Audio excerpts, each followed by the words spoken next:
Hi, it's Bob Kraft. I'm at the National Memorial Cemetery of the Pacific, and it's interesting.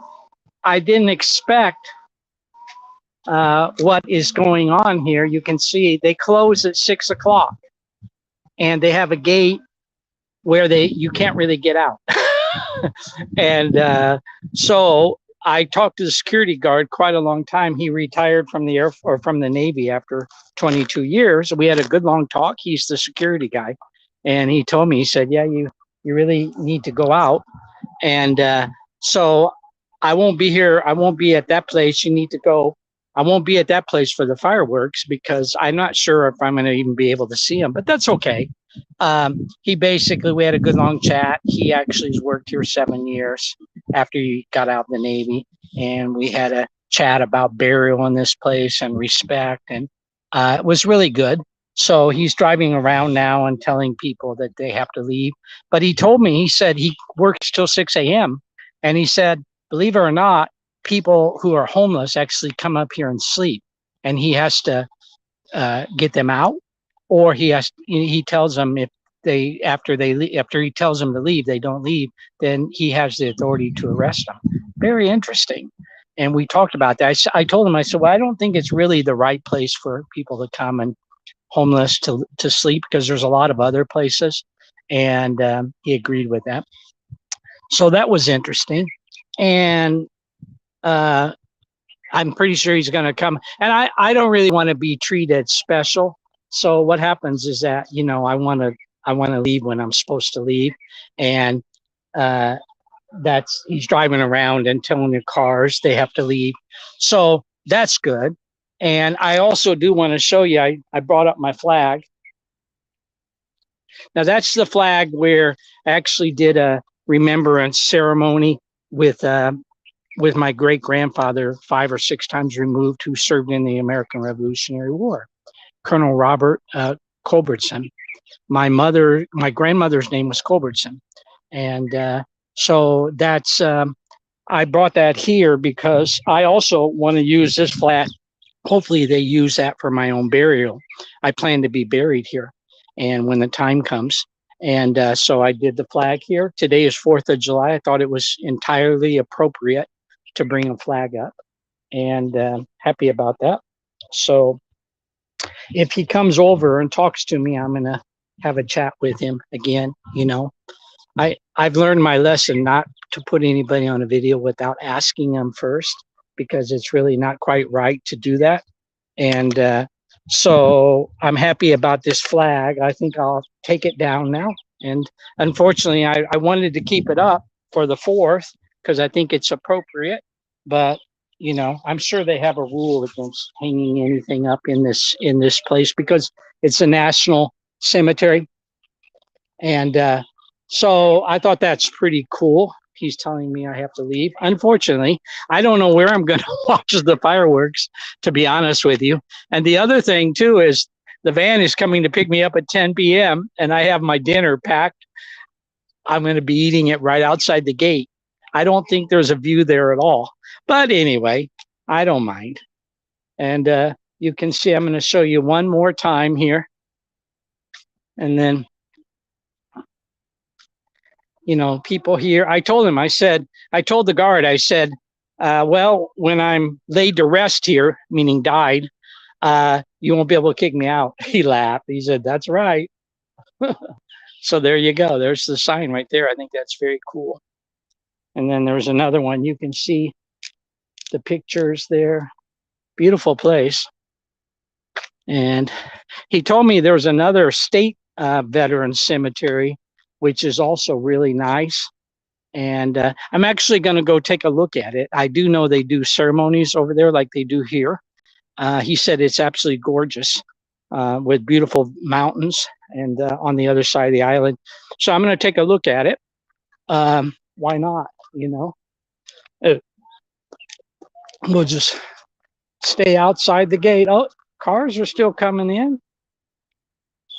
Like, they must just be ignoring him. And I'm going to show you the view here. Now, this is where I wanted to watch the fireworks because I'm pretty sure it's going to be spectacular from this place. And he told me, he said, well, you can crawl under the gate. And I'm like, nah, I'm not going to do that. Okay. And I'm not going to crawl under the gate. So look at that beautiful view right there. Unfortunately, you can't really get a view of it because the camera on my telephone, doesn't really do it justice. It's really spectacular. You have the mountains. You can see the ocean right there. You can see Diamond Head, Waikiki's right there. Unbelievably beautiful. And, really beautiful. I guess the homeless have a way to get in here because, they lock that gate, and believe me, that gate's not easy to get in. And there's that's like the #1 high school public high school on the island down there. A nice high school at Theodore Roosevelt High School. Beautiful. I love it here, and the temperature is perfect. Isn't that nice? People are coming up, and I'm just gonna make my way down slowly. As long as there's cars here,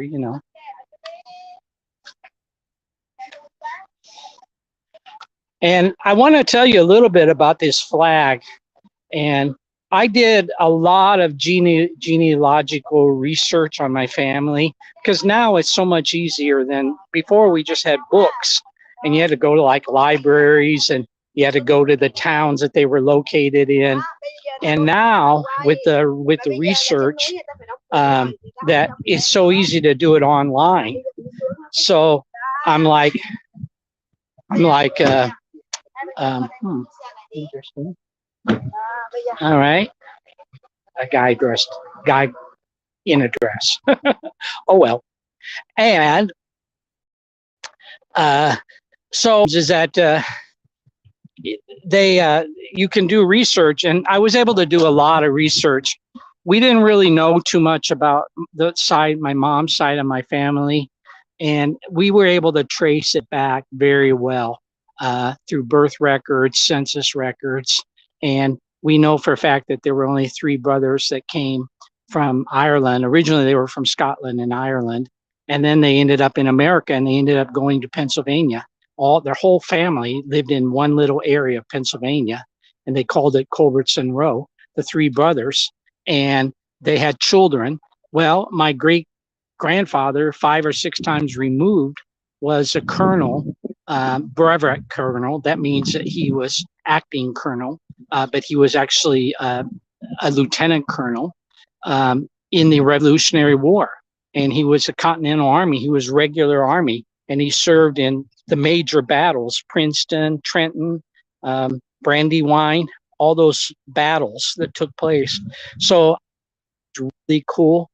And we were able to trace down where he is and where his family was because my great grandfather was buried in Illinois, and it listed where he was born, Ohio.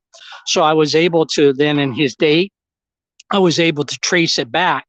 And he was Columbus, Ohio, which at that time was called Franklinton, Ohio. And my great grandfather was one of the founders, and he has the oldest house, which is still standing. It's a nationally recognized monument, and the house is still there. And I went to look at it. It was incredible. It's beautiful, and it's not small. He did well for himself and his family after the Revolutionary War. And so that's where my grandfather, that the closest one that I even know about personally from my grandmother, where he was born. So that's still there, and the burial site is there for my great grandfather. And in the Revolutionary War, it's an interesting cemetery because it's very small. It's the oldest one, or one of the oldest. I think it might be the oldest cemetery in Columbus, and they have like 5 or 6 Revolutionary soldiers that are side by side buried there. And when I went in, the headstones are small, but they have a plaque, like from the Revolutionary Daughters of the American Revolution. They have a plaque there, and they had small flags. And I brought a big flag now that story is interesting on this flag that I'm carrying. They actually, there you go. I want to tell you the story on that flag. I was with my daughter in Monterey, California, Defense Language Institute, which is where I served. And a homeless guy came up to me, and I didn't know him. I was in the McDonald's, and it was early in the morning, and he came up to me. He just looked at me. He said, I feel I should give you this flag. He didn't know who I was at all. And I asked him, he said, I was at the cemetery, sleeping in the cemetery, and this flag was just thrown on the ground. It was someone's flag for burial, a veteran's flag, and it was just discarded on the ground. And he picked it up, and he carried it with him all this time, and then he gave it to me. Wow, that was really great. And it's not a cheap flag. It's a very well-made flag. So I think it's made in America. It's not one of those cheap China flags, which is where they make a lot of American flags. And so I took that flag. It has a great meaning. And then I took it back to where my great-grandfather was, and I folded it properly, and I did like a ceremony for him. I thanked him for his service because he fought in tough battles, and all of his family did. They said the historical records said he has the largest family number of members who served in the Revolutionary War. It's like 12 or 14, and they're all listed there in their family church in Pennsylvania. And so I thought that was an incredible story. And one of his daughters married a general, one of the generals, the first quartermaster general of the U.S. Army. And so I thought that was really great. And I put the flag out. I saluted him. I thanked him for his service. I was with a family member, and it was really cold that day. It was like 6 degrees out. It was 6 degrees Fahrenheit. And but it was important to do that. Probably he hadn't been recognized for hundreds of years. Who knows? And I thought, no, as a family member, we need to do that. So I did it. And then I got this flag, which I'm going to pass on to my own children. And I'm going to use it for my own burial here at this site. And hopefully, I'm not sure how that all works. I'm going to be talking to the cemetery caretakers here to find out, how that all works. But that's the flag I want to use because it has meaning behind it. It's just not any flag. As I understand it, they will give me a flag upon my death, and they'll bury me with it, but it will be like something from the government. And I want this flag. And then I'll pass it on to my son. That's the plan. So very, very special. And I wanted to do more up here at the cemetery today. I wanted to spend time here. I'm just going to show you some more. There's the view. It's very peaceful.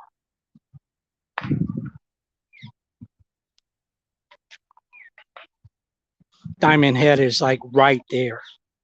And I wanted to do more today, and I didn't get a chance to do it.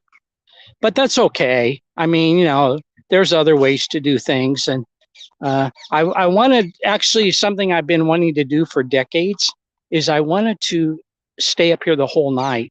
And I wanted to honor the people there's about 66,000, I think, people buried here, all service members of all the services. And some of them are unknowns. They died and they couldn't identify their bodies. And I wanted to stay here and honor them because I'm going to be up here with them in the future. And I'm going to be resting all night with them. And I wanted to just thank them. I wanted to be with them so that I could see what it felt like, but against the rules. So we'll see how that goes. There's the guy down there at the security guard. They got one gate open, and they're supposed to close like at 6 o'clock. So we'll find out what's going to happen. And he told me, so you can crawl under the gate. I'm like, I don't want to do that. I got a little more respect than that. crawling under the gate. And I'm going to show you the high school here. Isn't that beautiful? And if the security guard comes and, you know, he's willing to let me have a bit of a chat with him, I will. Look at the beautiful mountains here. How beautiful it is with the, you know, to live here would be really beautiful. I actually got offered an apartment right at the end of this road, near the end of this road on the side of this hill. And I got offered a place to live. And but I turned it down because I didn't really want to live here. There's not much around here. And that's the reason why I turned it down. Uh-oh. The guard, he's not going to close the gate when he sees me walking. You know? Oh, he might. He was a pretty tough guy, I'll tell you. Yeah. And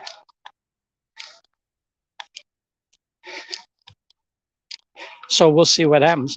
But it is a beautiful place.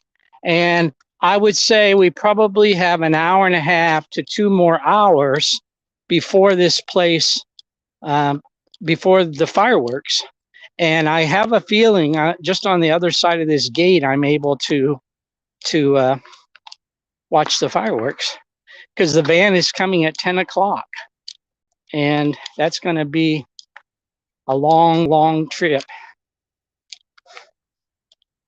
And he just drives around. I mean, what does he do in the middle of the night? The security guard, he said he's here till 6 a.m.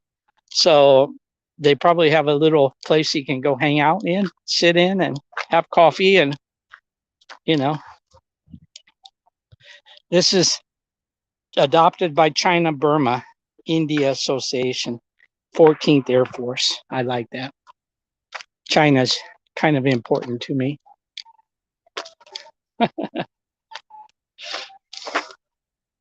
So we're going to do the video. Now, if he doesn't want to be on the video, I'll just have to, I won't stop the video. I just won't talk to him because I really want to keep talking till the fireworks go.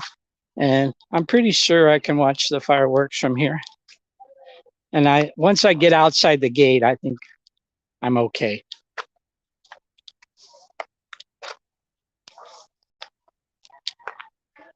I'm almost out. You have an interesting, I'm on live video, just to let you know. I don't want to put you on the video. Yeah. I made a mistake. I was up here Memorial Day and I was doing a live video, right? And I was talking to a couple of generals there. And he told me something about deployments, which it hadn't taken place yet. He should have kept his mouth shut anyway. He made a mistake. And so I had to put the video out 2 or 3 days later. Well, there's a reason why he told me that. But anyway, so I learned my lesson there. I said, never do a live video without telling the people. Because he was like, what? I don't feel like being on the internet anyway. Yeah. Well, I'm just trying to tell everybody. You're welcome. I hope you enjoy your day, sir. I will. I'm just going to hang out here. Huh? There's places in town where you could go to actually see the fireworks. Well, I think the Hilton does them. And the other one. I've lived here quite a long time. I'm sorry? I've been here quite a long time in Hawaii. I've lived here. Yeah, I've been here in 1980. I mean, I think you got me. Well, 85. Yeah. 85? Yeah. A couple months. Yeah. Yeah, they do them downtown. So right here is fine. The van is coming. that you'll be able to see anything. Well, that's okay. All these Honolulu crap going on every year, so I don't know. Yeah, it's okay. I'll do it another year. And then, you know, if I'm still around and the van is coming. So so if you see me sitting there at 10 o'clock, don't be like, oh, the guy's, whatever, homeless. Can't have them show up earlier? Huh? Can't call them, have them show up earlier? The handy van is tough. Is it? Yeah, I mean, they've got a lot of people they deal with. And yeah, I don't mind. I really don't, you know. And so I'm just curious, were you were a policeman here in Hawaii before? Ohio. In Ohio. When I retired, I moved from here back to Cincinnati, and then yeah, I know that place pretty well. The police academy out there, and then became a cop. Thank you for your service. I mean, I appreciate that. And then ended up moving back out here. So. You decided that was a smart move? My wife took my kids and moved back out here, so Well, this isn't gonna go on. well, just don't mention your name. But yeah, well, that's interesting. And were you a police in the Navy? I did it for shore duty, actually. Okay. So I went from ship to shore duty at Barbers Point when it was still a base. Yeah, well, I live right next to it, Barber. I'm always out of Barbers Point. 92 to 96, I was out there, and then I went back Wow. to 2 more ships. Were you living out there at Barbers Point? For a little while, yes, sir. Okay.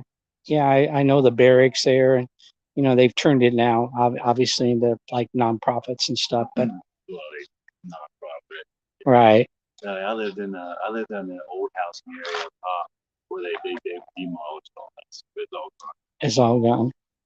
Yeah, I live out there a couple of, and I do the U.S. Vets is out there. They do things, and then I did a year and a half. also the Veterans Administration is there too. You did a year and a half at Vets.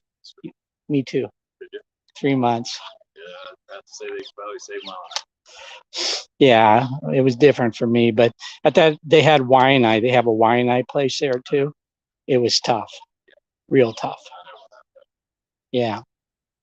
So I go there, every couple of weeks, and now they have the Veterans Administration in the barracks. They actually are located. The doctors are located there now. Yeah, which is great. Yeah, we took buses up to the VA. Right, right. And they also were over at Queens West, which is good, right? The medical has been great for. Getting better. I have no complaints. I mean, I guess everybody different viewpoint, but My family got that for us. Yeah. me too. Yeah, me too. And I'm very. I wish they had dental. Do you get dental? Okay. I wish they had. I don't know how they do that. There's some people who get dental, but you must have to be in like the category. I don't know. I'd like to know what that category is. I'll be like. Do you know what your category is? Like, say, don't mention your name. I'm not going to turn off my video. I have 0 disability, period. Well, they have. What I can tell you, what I know, they have like 8 categories. I'm like 5 or 6. And so it's really important for you to know what your category is. And then they give you a paper and it shows all your benefits. And when you get above like 5, it really is good. Yeah, it's like all kinds of stuff. So try to find out, because that would help you. Yeah. Well, if I can help you. They don't tell you anything either, right? They don't tell you anything, yeah. Well, getting in with the doctors from the VA who are part of the homeless, they tell you everything. They didn't tell me jack. Well, They was like, we want you here to get the money, and then we want you gone. well, oh no. Well, I hope they take good care of you. Oh, they did. Yeah. Gosh, I hope this thing still works. Yeah, me too. What is it for, the security or the gate? Well, that works out good for me.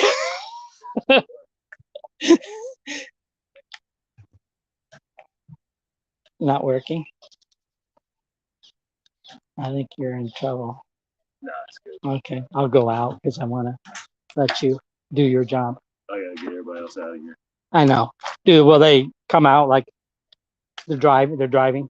Oh, some of them pretend to be like, I thought you closed at sunset. It's not a park. Well, you gotta tell them, Right? That sign that says we close at 6 o'clock. Could be 4x8 neon. People will be like, I didn't see it. Well, yeah. I saw you see that one guy come in. You said, you must know him. He said, like, he must come up here and hang out and want to sleep over or something. People do. Well, be good. Bob, take care of yourself.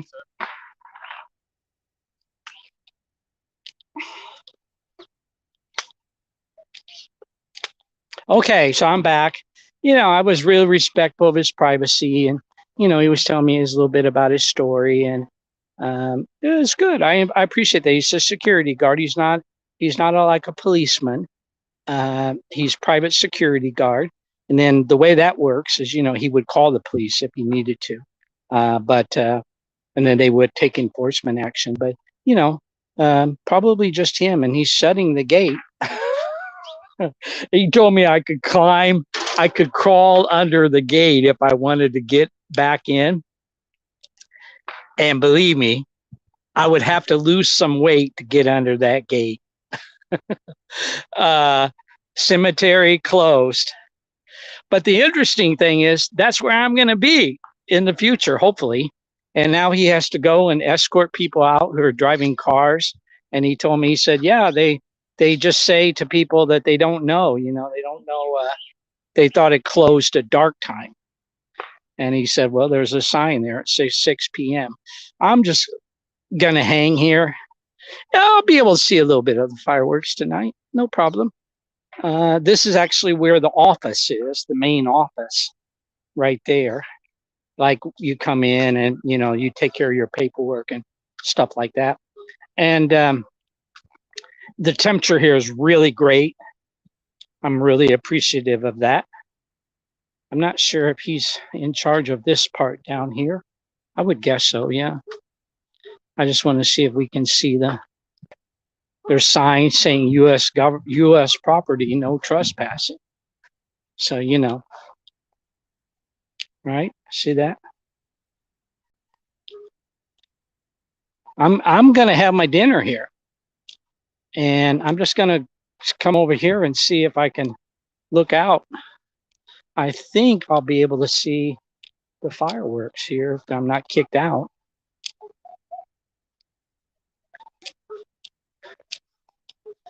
And let me just see. Be a nice place. Oh, yeah, I think I'd be okay. Right here would be great for watching the fireworks. The security guy, he's kind of like follows the rules. Like no exception. That's kind of the feeling I have about kind of his comments, which is fine. He's got a job to do. And especially this is a government place, so I get it. It was interesting because he told me he was a security policeman with the Navy out just near where I live now. And I go all the time to Barbers Point, which was a naval base. And very interesting. See, there's a sign there. All funerals wait here. So, if you got people attending your funeral, they come here and they wait, and then they go into the cemetery and they bury you. So very cool. I'm getting a bit hungry. I made a really great sandwich, and I brought apple pie and I brought lemonade, and I think this area right here will not be government, will be public sidewalk, I would guess. I don't think that area probably is government property. Hard to say, The thing is I had wanted to spend, you can see, actually it's right. This used to be like thousands of years ago, a volcano cone, and it's called Punchbowl, and it's not active, but the Punchbowl, they have the volcano, it's a pretty good hike up there. I don't know. There's no path up there for sure. And they buried the people right in the middle of that volcano cone. And I'm not sure when this cemetery started. I'd have to look into that. But I do know Pearl Harbor, this is where they put the people who were buried, died at Pearl Harbor. There were a lot of people that died. And if they didn't take them back to their family location, they buried them here. And all the unknown people were buried here. So you can always see spots, headstones that say unknown, and it'll say December 7th, 1941. So that means Pearl Harbor. So very interesting. And I'm just going to hang out here. I don't really mind. The grass is a little bit wet because they have like irrigation systems here. And I'm pretty sure when it gets dark, I'll be able to go over there, have a pretty good view of the of the, and I'm really happy about this, you know. So I did the best I could to tell people about. Oh, let me get the memorial. You know, I really don't mind. You know, it's the temperature is absolutely gorgeous. There's nobody here. It's quiet and peaceful. Very nice place to sit and just enjoy and relax. And you know, today is the 4th of July, and I spent actually from the time I was um, 18 years old or 19, I've always spent my life fighting for freedom with the US government or as a missionary, as a pastor, and supporting people for their right to have a free life and make free decisions.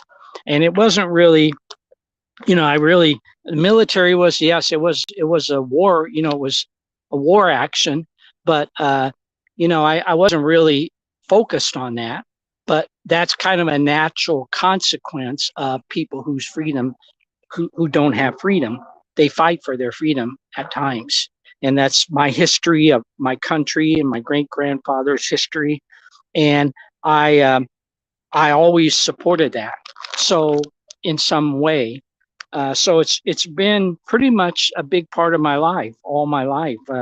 I'm not complaining at all. You know, I still feel that way, and I don't. I look at the circumstance as far as you know, not everything is perfect. Sometimes things are tough. You know, it's not like everything is oh, you know, perfect um, the way people want it in our own country here in the U.S. I love the U.S. and I love the people. I love the beauty of it, and it doesn't mean it's perfect, and it never has been. Only through Christ are things perfect, and so I was able to um, I was able to um, want to see that for people because of my history, not only my own family history, but also because of how I grew up and our country history, which I was taught in school. Lemonade. I made lemonade and I froze it. And I'm really happy about that. I don't know if I can sit here. I think you'll ignore me. The security guard will. Who knows? You know, you might say you can't sit here. Well, where am I going to go if I can't sit here? You know?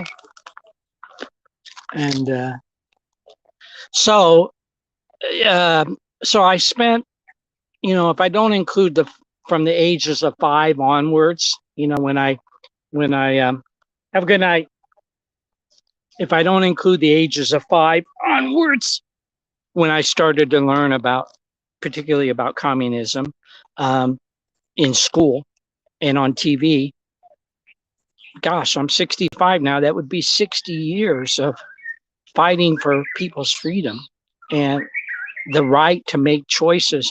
And then when I became a believer in Christ at the age of 27, I I really understood that's how God had made life so that people could make choices, good or bad, you know, and that we didn't have to uh, take away people's choices. In fact, that was wrong.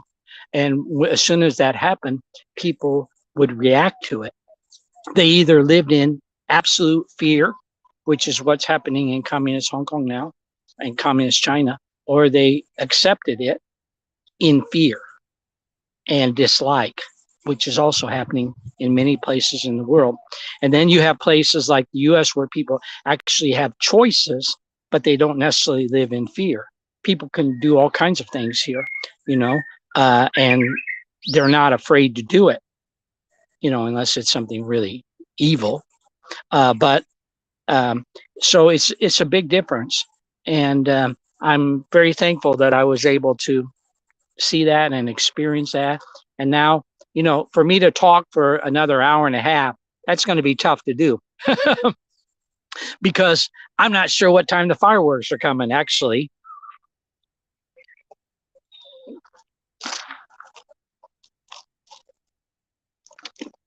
I got a drink. I'm thirsty.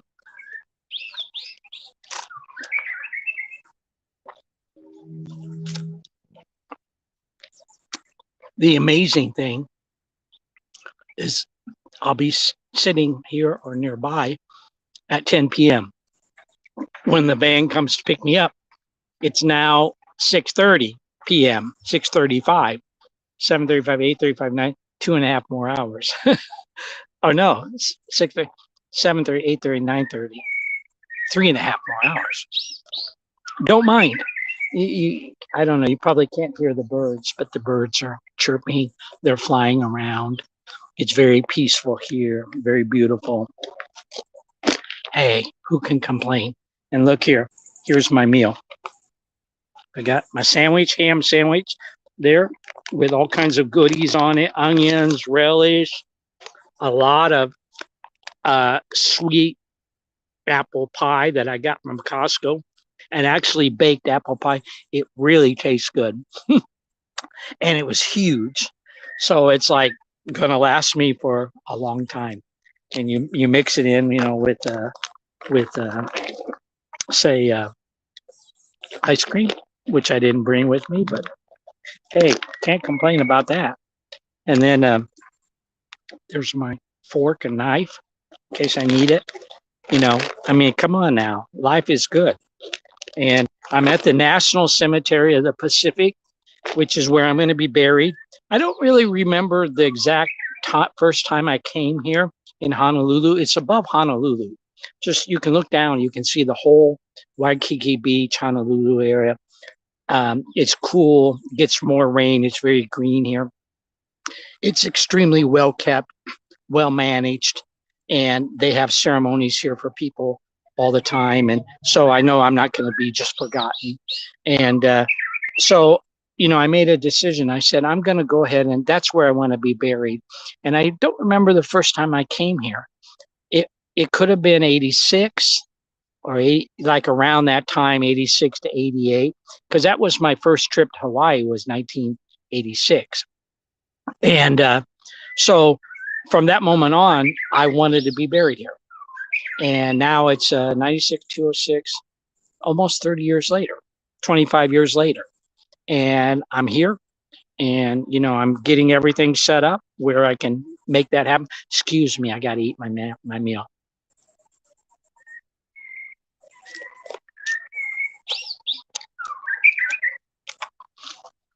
So I'm getting everything set up to make that happen. I went in, I filled out the paperwork, I asked them some questions, but I got to ask them more detailed questions, But no problem. That's the plan. Now, a lot of people will say, "Why are you doing that?" Well, why not? Come on, you're gonna die. Everybody's gonna die, and don't make it difficult.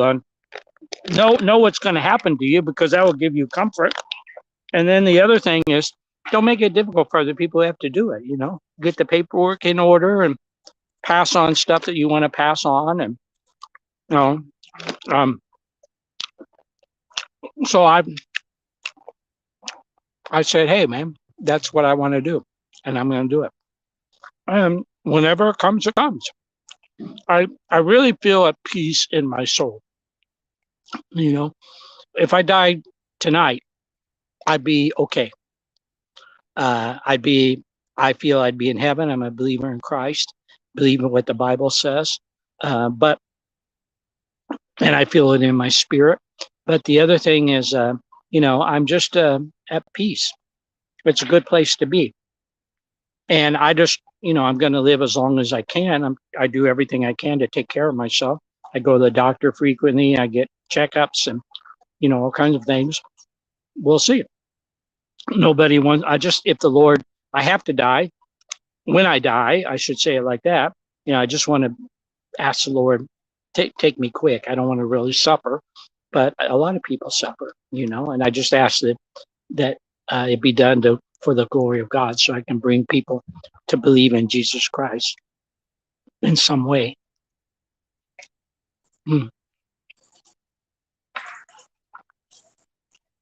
Now that's a lot of ham. I don't think I can eat all this sandwich. but I'll save it for later. Um, another thing I put on my Facebook just now was I saw this huge airplane. It's the biggest airplane I've seen fly over my house. Where my house is on the flight path to 3 airports. And it's not like the noise isn't loud. It's high enough that you can hear it, but it kind of alerts you that the planes are flying over. But it's not bothersome. And one is the military airport, Hickam. The other is the international airport. And the third is another one called Barbers Point, which is kind of a combination military private airplane. Um, and I saw this huge jet flying over. I've never seen a jet that big, even like the passenger jets.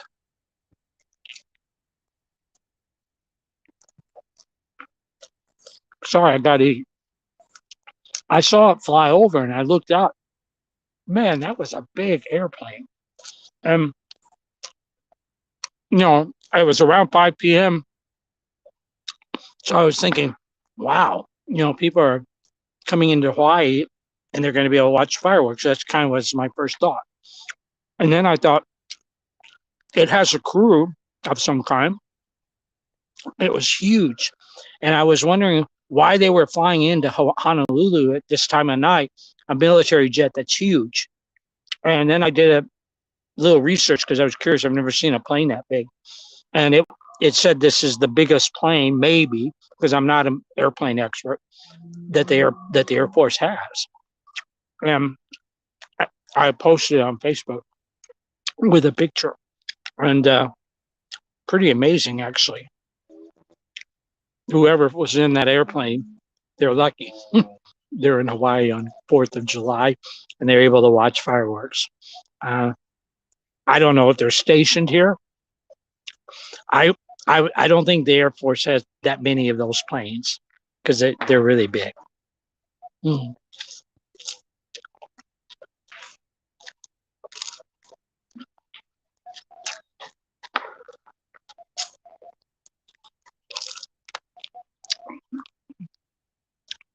So,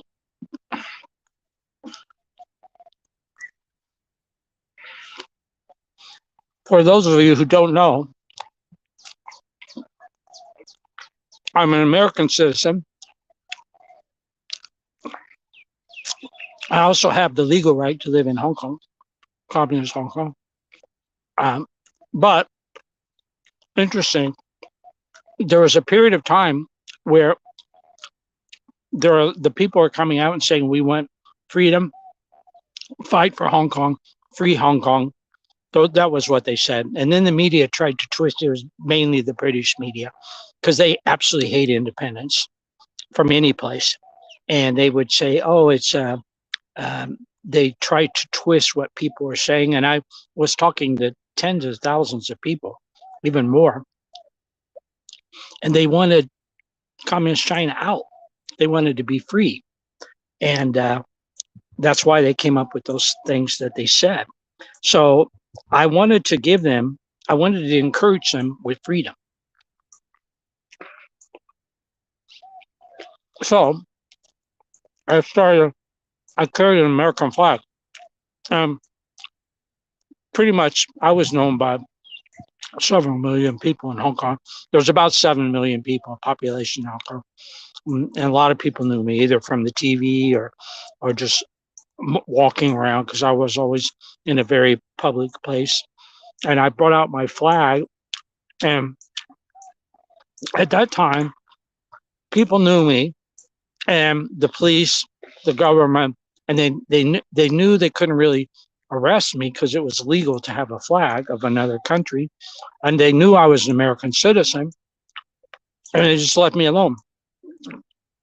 But then after couple years of doing that, and then Hong Kongers started carrying around American flags. Most of them were not citizens, and they just were expressing the fact that they wanted independence or freedom like U.S. and they respected U.S. They didn't want U.S. to come and take over. A few said that, but that was not the reality there. And it got to a point where one day I saw like maybe 3 to 5,000 people carrying American flags. At that point, the government started to get a little tough with me, and they'd see me with my American flag, and they'd harass me. They wouldn't arrest me because there was really no crime for it unless they made something up, but they'd harass me. And by that point, the deed had been done. The Hong Kongers were carrying American flags and wearing it on their shirts. Even little children, like 5 years old, were carrying small American flags. Old people. And it was on the international media. And so the deed had been done, and I didn't have to keep doing that because I had really set out to make it so people wanted to have freedom, and they wanted to have independence, and they wanted to have liberty, like something like the Statue of Liberty represented. And then I combined that with, I'm a pastor, which most people know. And then I was able to combine that. Well, that's how God wants people to live. He wants them to have choices, but there's good choices and bad choices. The wisdom is making good choices.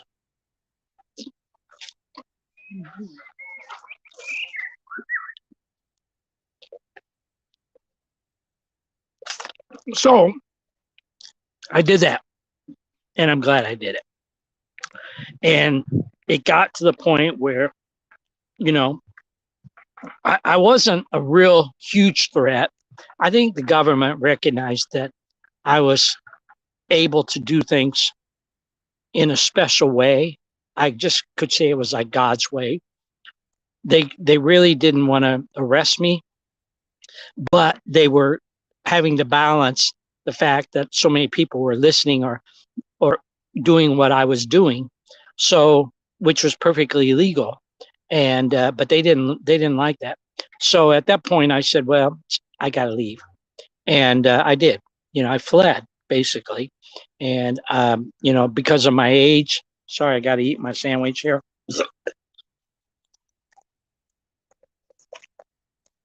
Because of my age, I was able to.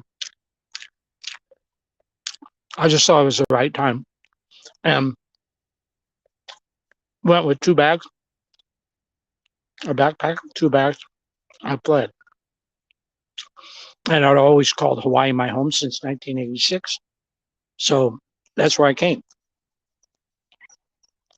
And then the government took great care of me here because I'm a veteran, because of my age, and because I'm in a friendly state to taking care of people who are in need. I've had a great life. I'm not saying it's been perfect, but I know I'm in the right place.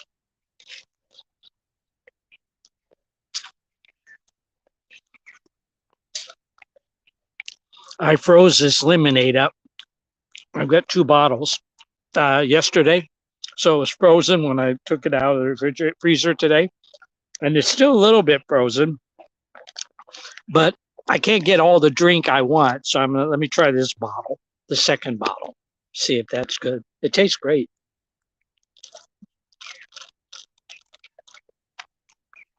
Oh, that tastes great. That's lemonade. Nothing like good lemonade. And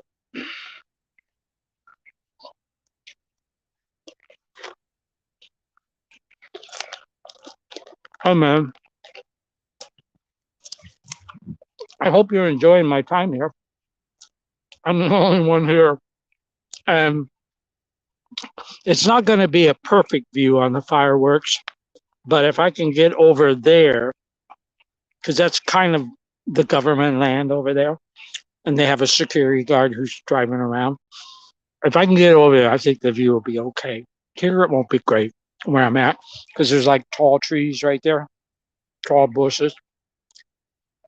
But over there, it's clear view to the city. And no one's here except me.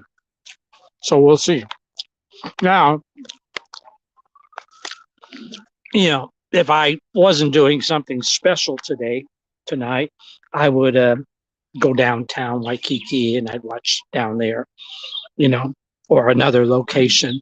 but I wanted to do this with the cemetery for the veterans, mainly because 4th of July was always a big deal when you were in the military.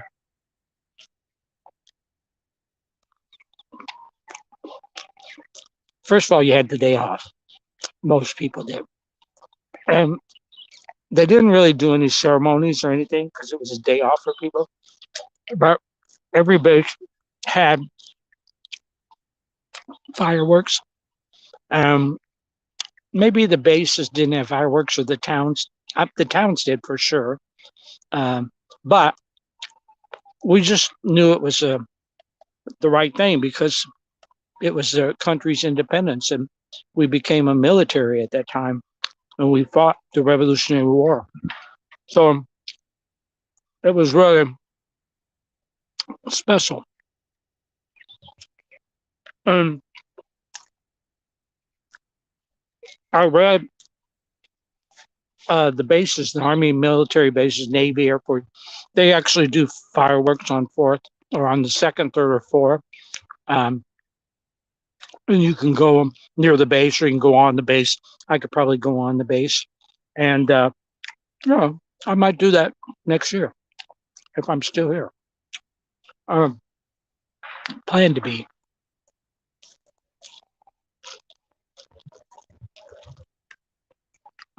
And it's very cool tonight because actually it could rain. If it rains, I'm going to be stuck. I have to go over there to the office, but they have a tree here, a beautiful tree. Look at the palm tree there. Isn't that beautiful? The one up there. I'm going to check and make sure there's not a coconut up there because that would not be good if a coconut fell on my head and I'm like right under the tree. Yeah, I have to think. I might have to move.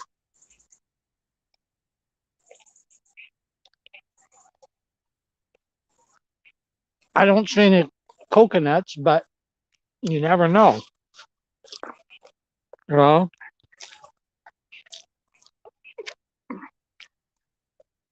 the same way with mangoes. I heard mangoes are like growing on a tree and they can fall off and hit you in the head.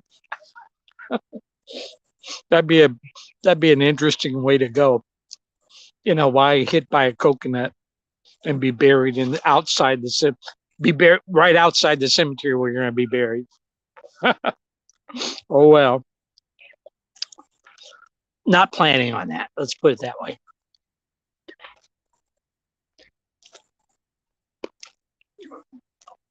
That's a good ham sandwich. I mean, gosh, what a great way to spend the 4th of July. Mm.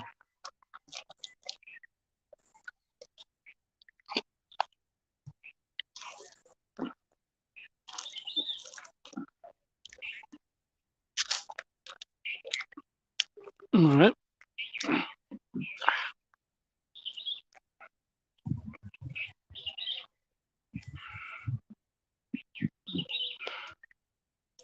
Let me get another bite. I am hungry. I ate that sandwich, and that was a big sandwich.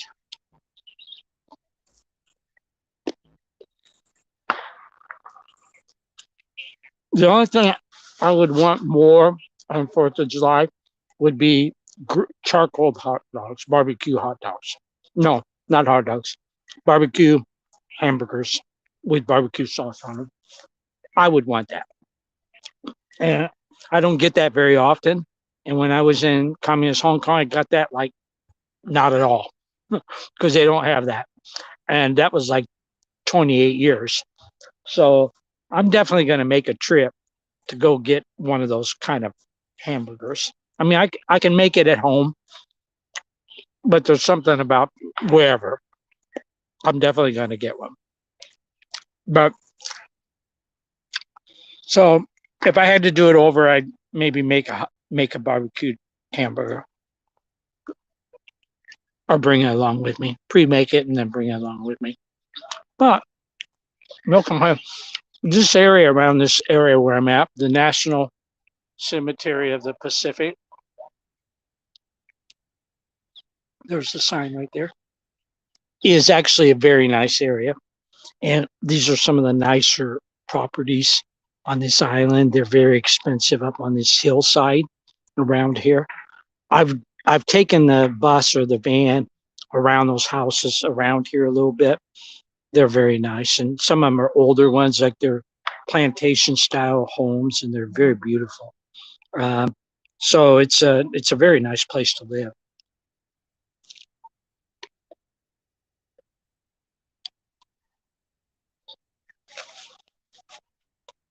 I want,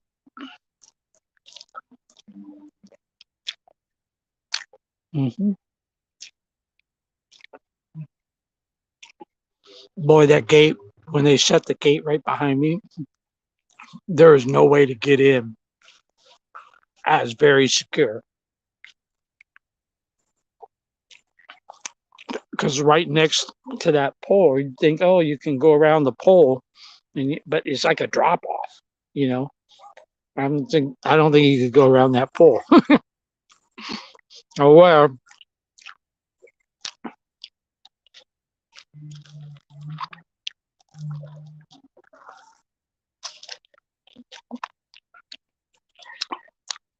So when I'm buried here in the future, just make sure you get here before 6 p.m. Okay, and leave. No, get here and leave before 6 a.m. 6 p.m. If you want to say hi to Bob, that's the way you're going to have to do it. Just letting people know. Okay. Mm. What I'm hoping is that people say, like my kids, my family members, or future generations of some Kraft family, I hope they say something like, we're going to go to Hawaii because, lots of people want to come here, right? For vacation or holiday. We're going to go to Hawaii. And then, like, oh, yeah, Grandpa Kraft is up there on the buried here. It's a really famous place, right? So you don't really have to look for where it is. And hopefully they say, oh, yeah, let's go see Grandpa Kraft. Hopefully. Or our friend Bob Kraft or Pastor Bob, whatever. Yeah. Yeah. I doubt it, but you never know. I'm trying my best to make it as easy as possible for them. I'm not like saying, oh, yeah, I'm in the middle of nowhere. You can't find it even on a road map.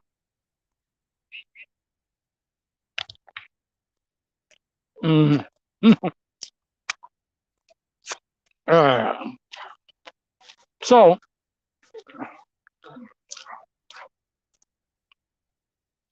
I was in Hawaii last 4th of July in a place called Waianae. And here it's illegal to do, but people do it. They completely ignore the law.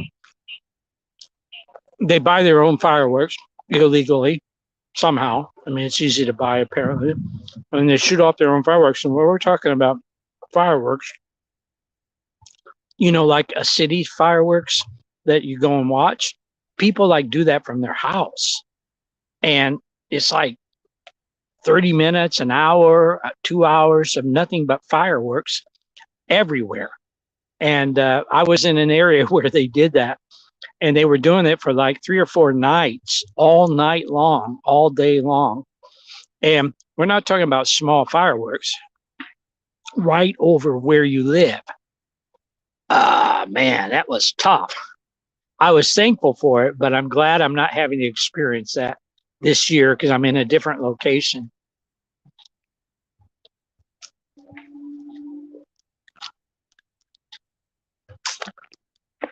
But yeah, and here,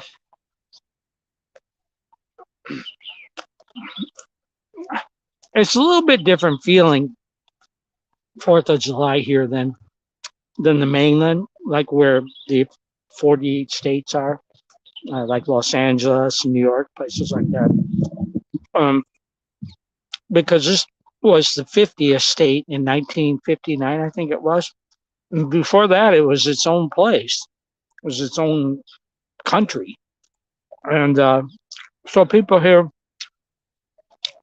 they like it, they kind of respect it, but they don't put a lot of like, it doesn't really go into their heart that there's independence. Whereas in other places it is. So they shoot the fireworks off, they have family gatherings, but it's just not quite the same feeling. So that's what happens here. I still like it, but I have to tell you, I prefer places where it's really close to their heart, having independence. And the people here, the Hawaiian people, really want independence. A lot of them, they understand that's their history, that they were basically colonized. They were colonized. And I'm not very proud of that as an American. But now they've got a lot of benefits from the U.S. government. So they're like, most people are not thinking negatively about that. But there are a certain percentage of people, quite a lot, that are Hawaiian that want to return back to the country of Hawaii.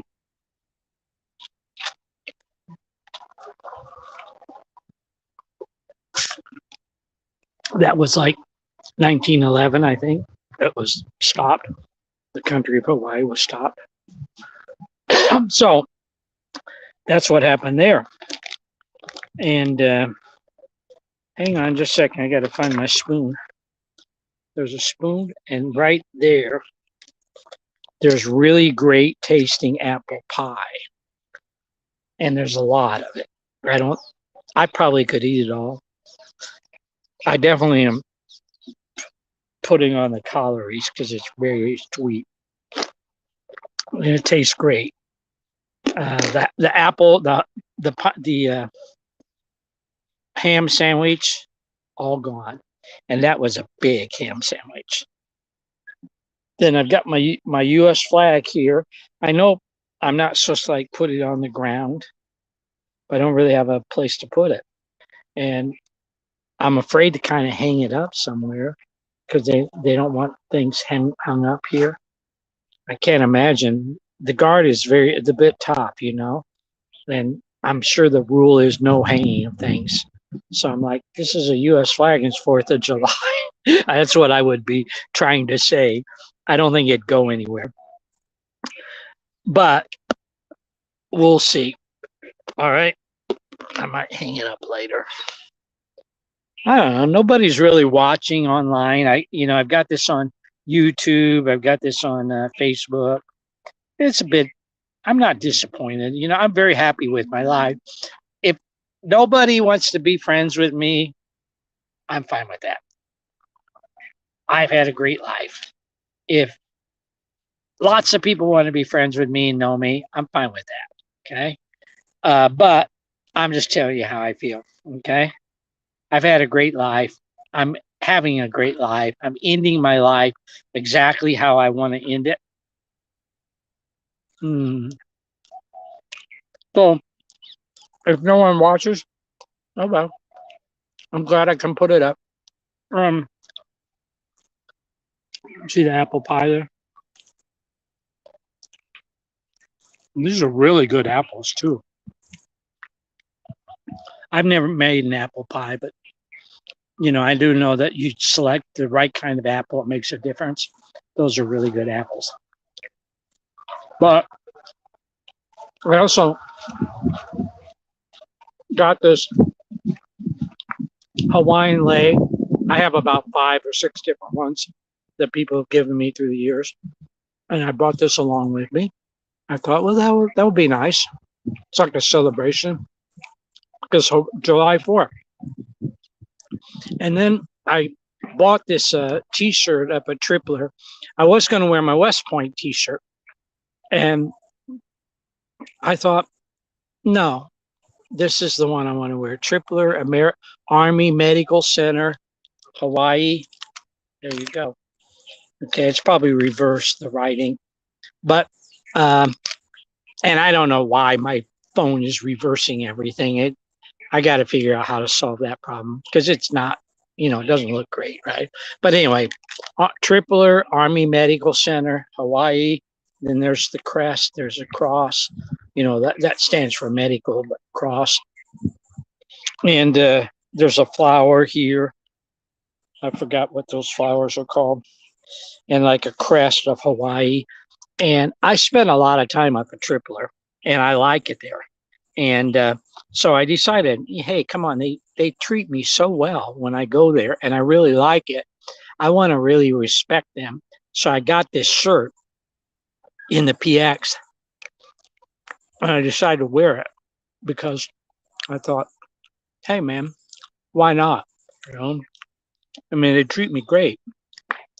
And I love the food there. The people are very nice and professional. I get great medical care. So I decided, yeah, wear my Tripler shirt. And I'm going to kind of show you around a little bit again. Whoever's on, say hello to. I don't know who's on. I see one person. As I said earlier, I don't really care who watches. It could be dozens, hundreds. It could be nobody. Okay, because I'm really happy. So I'm at the Memorial Cemetery right there. They close at 6, and now it's 7. And they said, the security guard said, you got to go. Shut the gate. Except, so I decided to just sit outside the gate.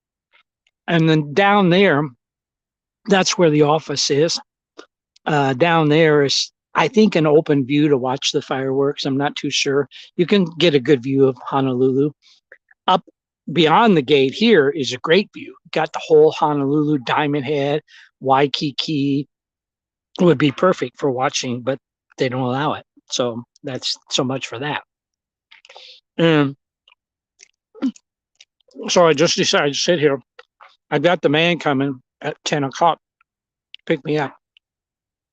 I got here about 5:30 or 6 maybe, and having my picnic, apple pie, a ham sandwich, which was huge, which I finished it off. The apple pie is fabulous. It's from Costco. There you go. And lemonade. And I had my American flag here that I put up. And same American flag. Did I have that in Hong Kong? Yeah, I did. I had it for about a year in Hong Kong. That one I gave earlier on the video the reasoning, the story about that flag, because it has special meaning to me. But see people come up there saying, "Oh yeah, I can get in." They're like finding out they can't get in, even on 4th of July. So very funny. So I've been talking an hour and 8 minutes already. I'm just talking about everything, So if you want to get to know Bob, Pastor Bob, good time to listen, because I'm just talking basically nonstop. I would like to stay on as long as until the video, till the fireworks are over. Now this is on my telephone, so it's not great quality. The upload and download speed and all that stuff means the quality is not the greatest, but I'm doing the best I can. Now my house, I have really great internet speed. I have a camera, pretty much like a studio setup, and I'm really happy where I live. I live in a really nice location, bit on the warm side, because believe it or not, this island is made up of different, I think it's got like 20 climatic zones on this island alone. You can get into real dry areas, you can get into real hot areas, real cool areas, real rainy areas. And I live in an area where it's hot. It's not unbearable, but it's warm. And where I'm at now is up on the mountain. It's cool and rainy. It's very green here. And a lot of people want to live in that area. I wasn't really able to find a place. that I wanted in this kind of area. But you never know what the future holds. You know, I might find a place like that. The place I got is absolutely gorgeous. And I'm really happy with the neighborhood, with the shopping, with the restaurants, all that. It's called Kapolei. It's a new area, so everything is brand new there. I'm happy there. But, you know, we'll see what the future holds. Maybe I'll go down to Waikiki in the future when I'm older. Just have a beach place where you can look out at the ocean. Who knows?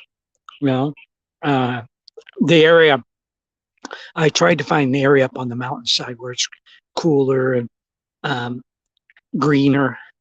And I was actually looking in that area, but I couldn't really find a place that I wanted. So there you go.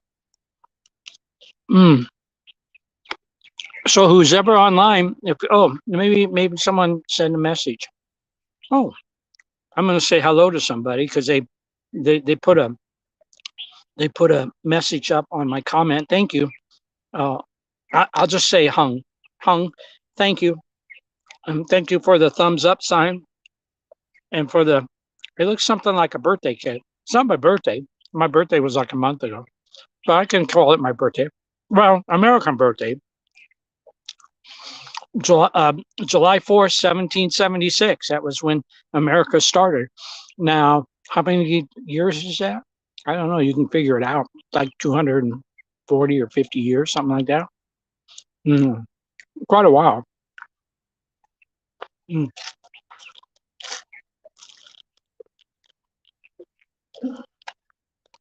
have a lot of dark clouds, as you can see above my head. Could rain. The worst that can happen is I'll just get wet. That's the worst. It's definitely not going to snow. And I'm not going to freeze to death. So, yeah, people are over there where I said that you could see the fireworks over there. They're getting ready. They got their families out. So that tells me that's a good location to watch fireworks. And probably they're locals and they know it. So that's very cool. And I would guess the guard is not going to bother. Let me have 2 more bites of this apple pie and then put it away because I ate so much food. I should not feel good at this moment, but I do. Come on, apple pie. Baked apple pie that tastes great. Come on now, that's pretty good. Look here. There. That's apple pie.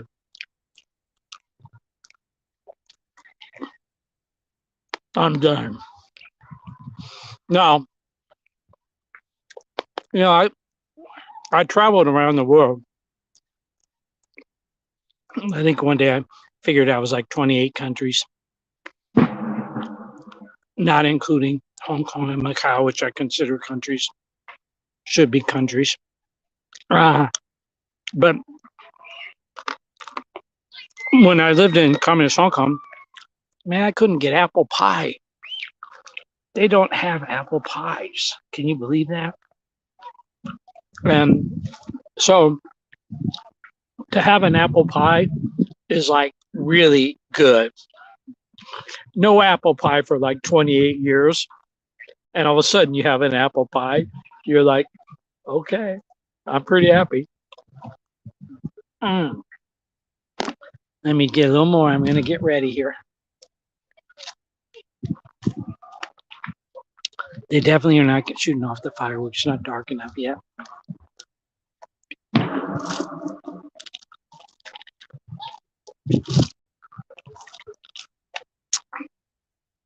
You'll hear some explosions in the distance.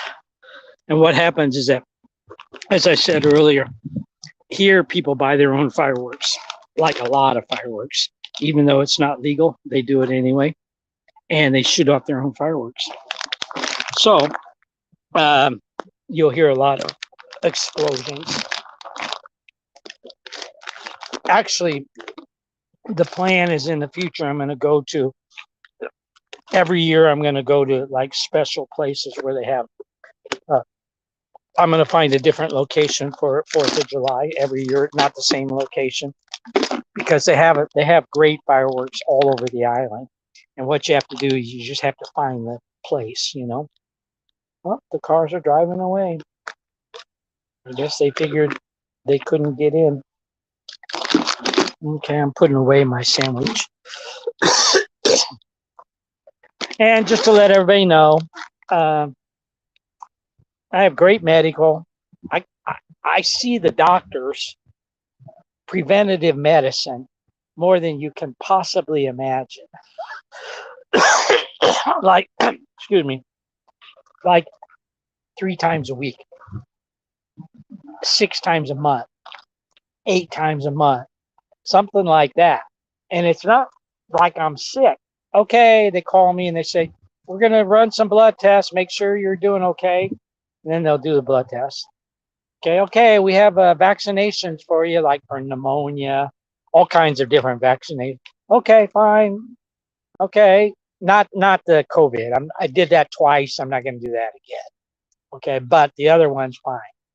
And so they call me constantly, and then like if I get a little scrape on my leg, okay, go in, have the doctor take a look at it. It's like crazy. And then they do chiropractor, dentist, um, you name it. Okay, it's like incredible. So I'm happy about that. Why not? I'm not afraid of the doctor. And you know, good news or bad news, fine with me. Okay. But I say, well, give me as much as you can, you know, keep me healthy as much as you can. And they do. Right now I've got to put away my got to put away my package of food, if you don't mind. 4th of July is American Independence Day, 1776. It's a big family holiday. You know, I know many people around the world.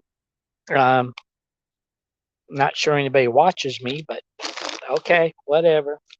But yeah, it's a big family holiday. People go out for cookouts, usually in the afternoon, and then early afternoon they bring out all kinds of food, and you know, you bring your kids, your grandparents, your brothers and sisters, all that kind of stuff. Pretty much immediate family. And some families, American families, will have like a whole gathering, cousins too, you know. But it's mostly immediate family. And then you go out and you have a cookout, and then you stay out till the fireworks go off, which is 8 o'clock, 7:30, 8 o'clock when it gets dark, and you watch all the fireworks. And then when the fireworks are over, you go back home.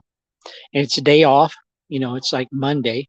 I think July 4th is it every, well, it wouldn't be every Monday of every year because I'm not sure how they do that, to be honest with you. But July 4th, everybody's off for sure. Today it was Monday, so that means Saturday, Sunday, Monday. Okay, and very cool, very cool. And you know, I asked some people who are from Hong Kong actually, who immigrated here, who I've gotten to be friendly with a little bit. I said, well, would you guys like to come with me and watch, you know, to the Punchbowl, which is where I'm at, to watch the fireworks? But they didn't really reply. They talked about some other things that I was talking about. So I'm by myself, you know, but that's okay. I'm very content with being by myself. I don't mind. I've had such a great life. I've had friends all over the world, you know, and my life has been incredible.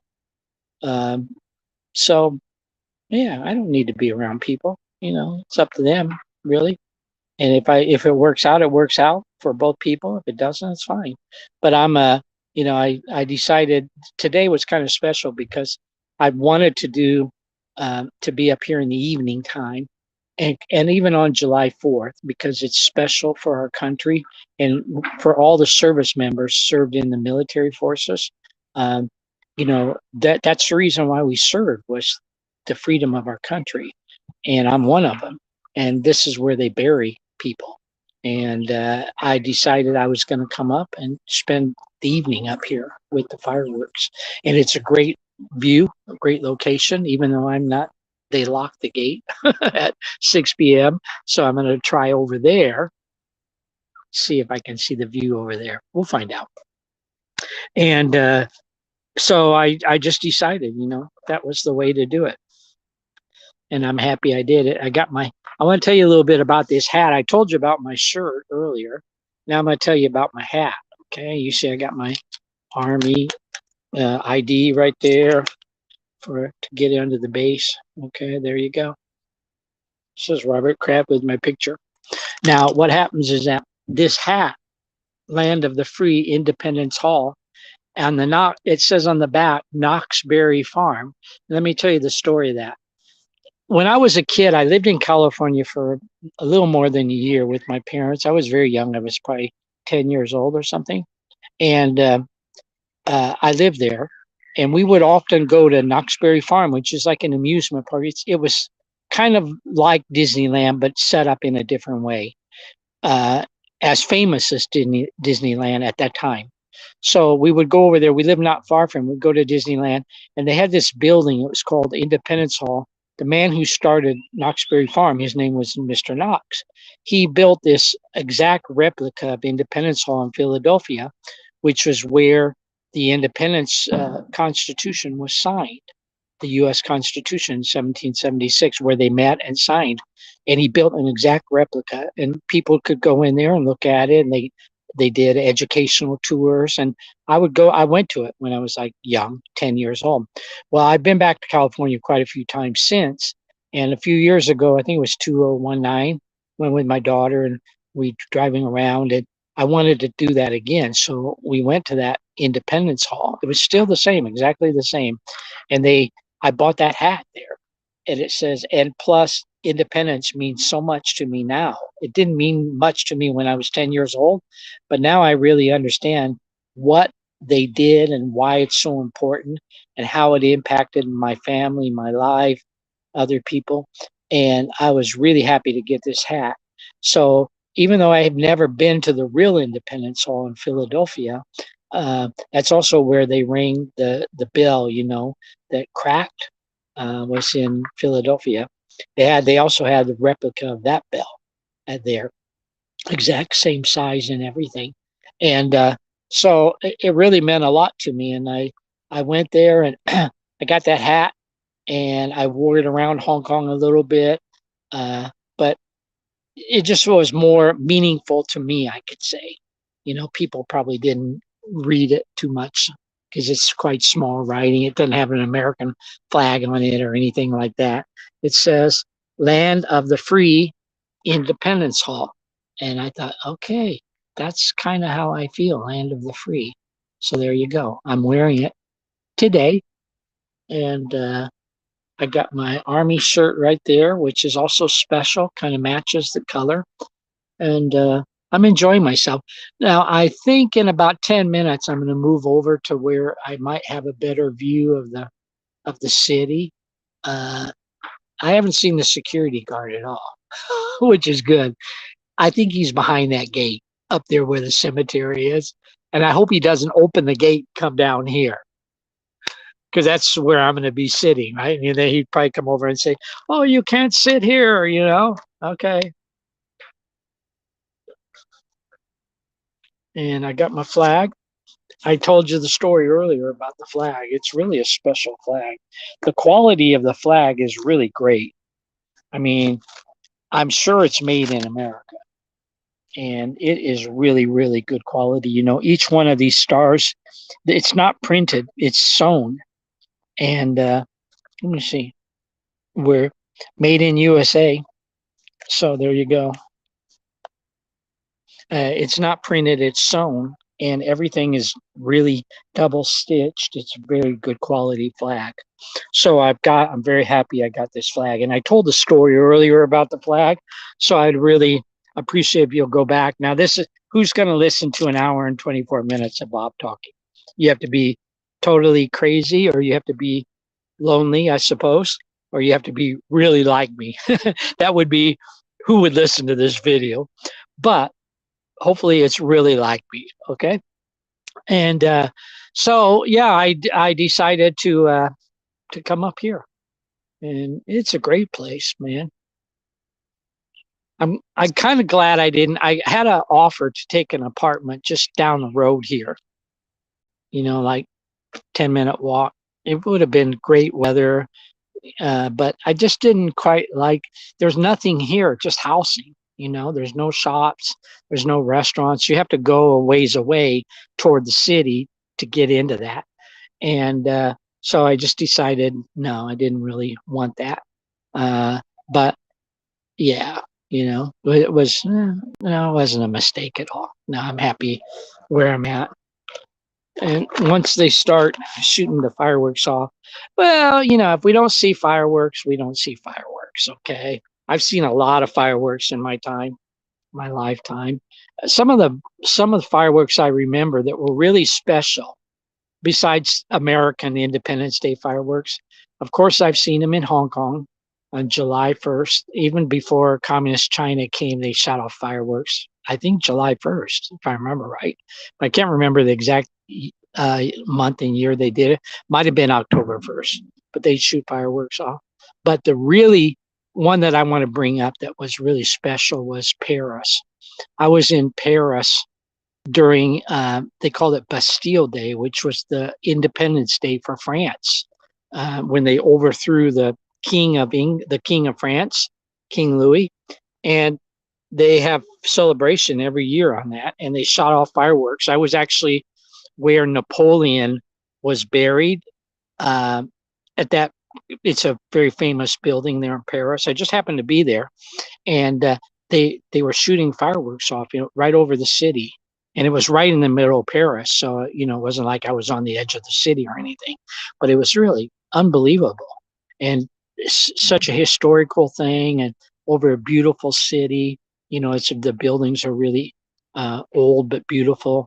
And it was really special to see the fireworks there on Bastille Day. I think I've been at Bastille Day a few years in France, a few different times, but that one stands out in my memory because of where I was. And because of that historical building, the whole area around it was like there were no buildings around it. So you had a big place in front of it that was just a big open area. You could actually see those great fireworks. It was really nice. Maybe tonight will be like that. It will be special. Who knows? It's starting to, it's not light and it's not dark. It's kind of, because very unusual that we have this many clouds. Usually we have totally cloudless nights here. And tonight the sky is full of clouds. Now, is that going to impact the fireworks? I don't know. I'm not enough of an expert to give you an answer on that. But it kind of, when it's making it kind of an eerie glow, like a golden glow, I could say. It's not quite night like I'm used to here. And it also cools the temperature down. Very cool, and the air is very fresh. So that's very nice. Now I'm going to walk over there and I'm going to hang out on the area I was going to tell you about to watch the fireworks. I can hear people shooting off fireworks. I kind of wonder if they got security cameras on this gate. Hard to say. Hard to say. Okay. Okay, I'm getting up here. Well, no security camera. Kind of surprised about that. Oh, maybe. Maybe have one. So we're just kind of coming down. I told the security guard, I said, don't think I'm homeless, guy. I might have been, but just because I'm hanging around here doesn't mean that I, don't come out and like try to run me off. He laughed.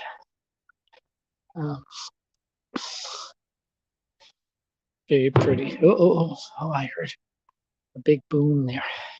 And the fireworks for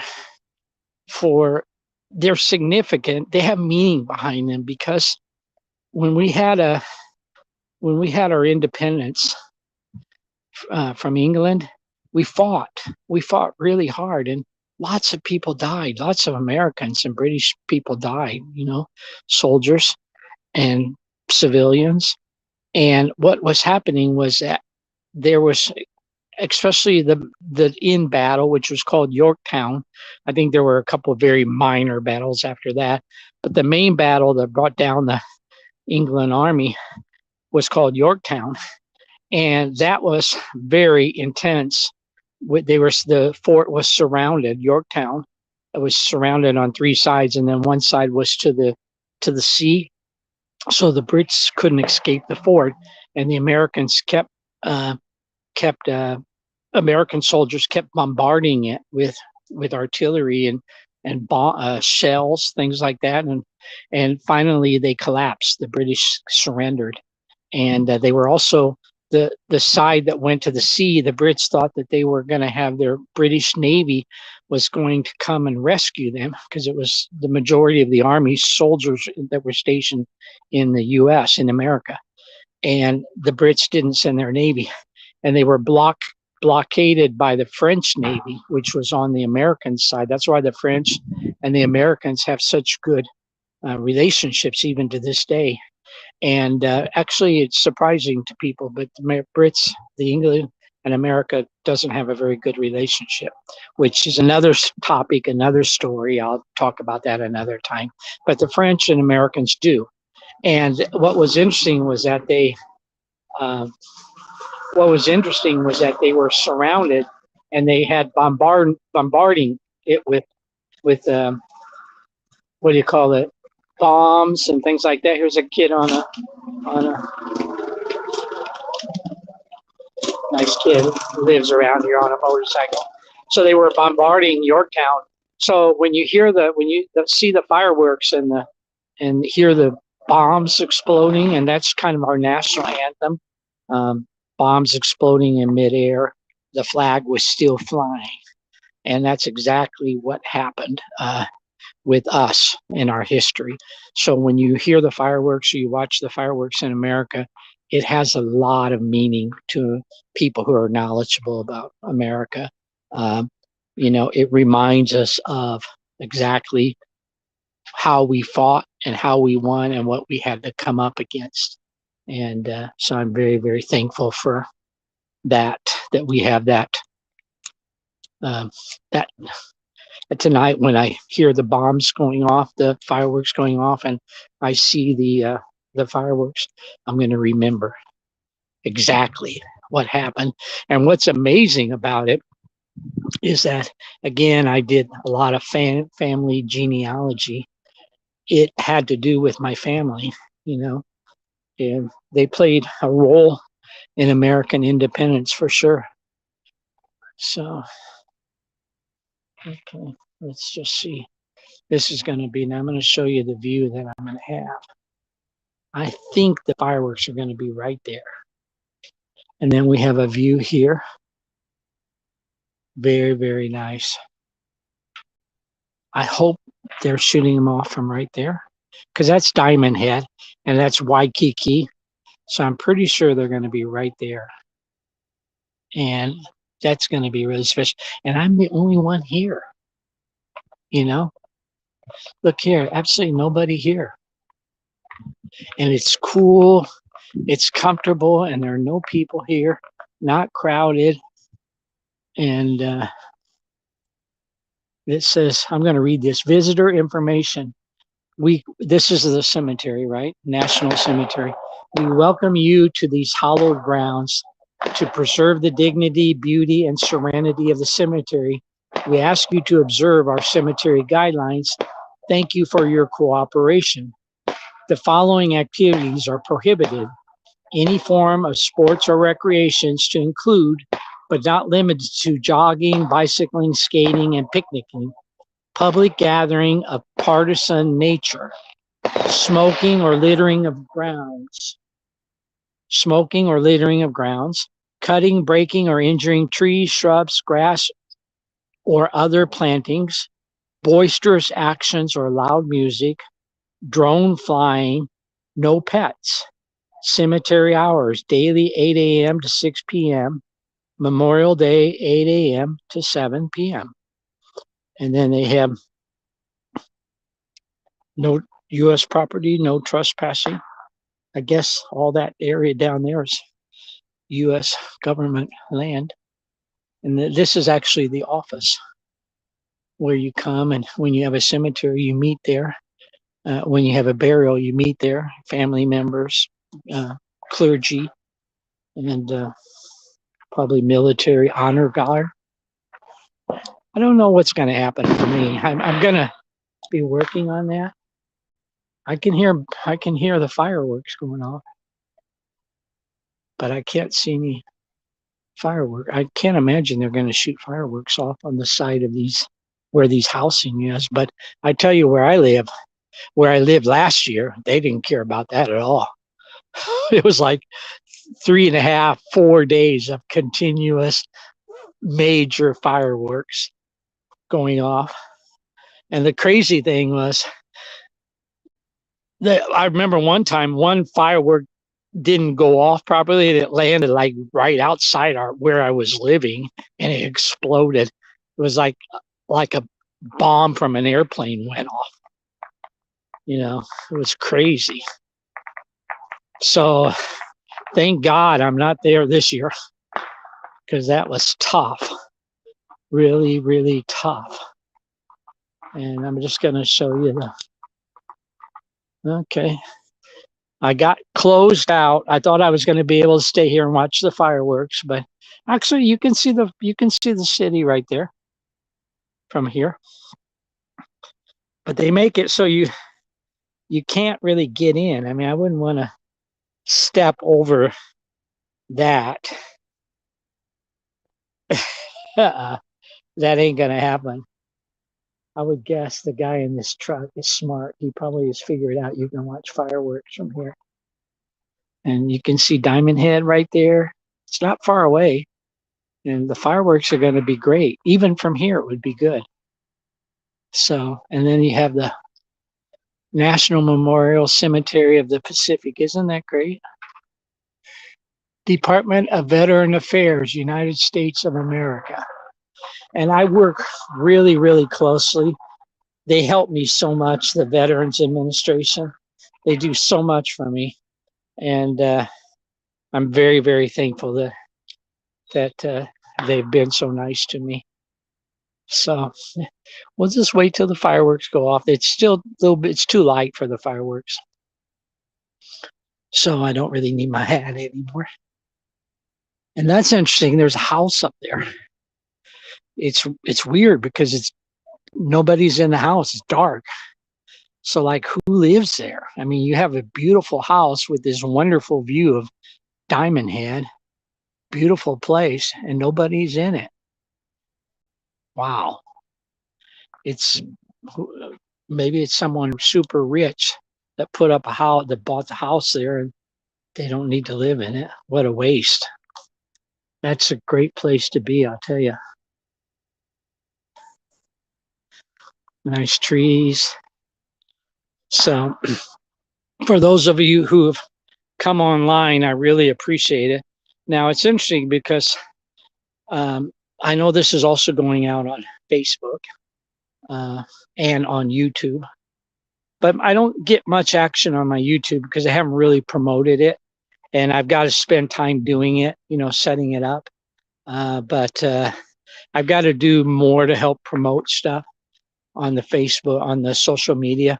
But, I'm not trying to make like tons of friends. I'm very happy with my life, but I want to get the word out about freedom, about Christ, and about Hong Kong, communist Hong Kong, and communism.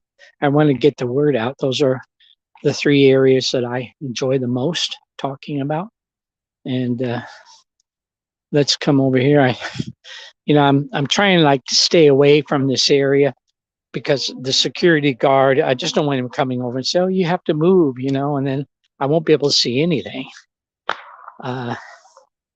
I'm hoping he just leaves me alone, but I'm going to show you what I got here. Oh, oh no. Look at that. Now oh, that must be time. That's the water sprinklers. Look at that. The water sprinklers are coming on just when I'm getting ready to watch the fireworks. Okay. Oh well, we'll see if they get over my direction. Oh yeah, I got hit by that one. Definitely not gonna sit here and watch fireworks let's see this one. Oh well. Who knows? They might have said, "Oh, there's a guy sitting there going to watch the 4th of July fireworks from the cemetery. Let's turn on the sprinklers." This one is coming around. Do you think it's going to like go all the way totally? Oh no, there's another one coming. Where? Oh no, there's another one down there. Oh no. Let's see. I hope that thing doesn't go around in a circle. I was going to show you the beauty. Look at that. That's Honolulu right there. And in the distance you can see Diamond Head. This one's working on it. Okay, it's stopping, I hope, and it turns around and goes back. All right, we'll find out. I'm just going to tell you, if it comes over here, I have to move, or I have to get really wet. It seems to want to go around all the way. Okay. Come on. Okay.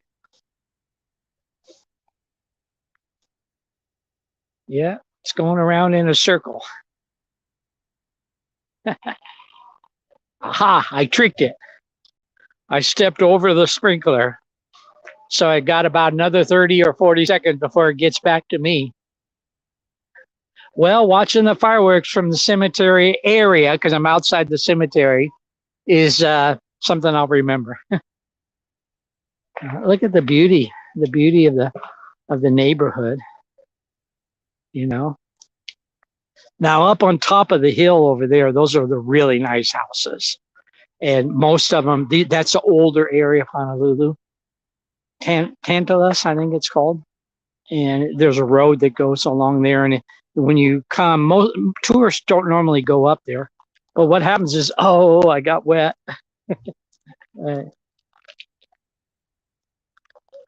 Oh, no, no, no. I can hear another one. So Tantalus Mountain over there, that's really a nice drive. And if you have a rental car, you go up there. It's really beautiful, especially at night. Very pretty up there. And there's some pull-offs where you can pull off and you have a view of the city down there. And I see the other sprinkler coming around now. I wonder how long they let the sprinklers go. All right, well, all right, it's coming around. I have to avoid it.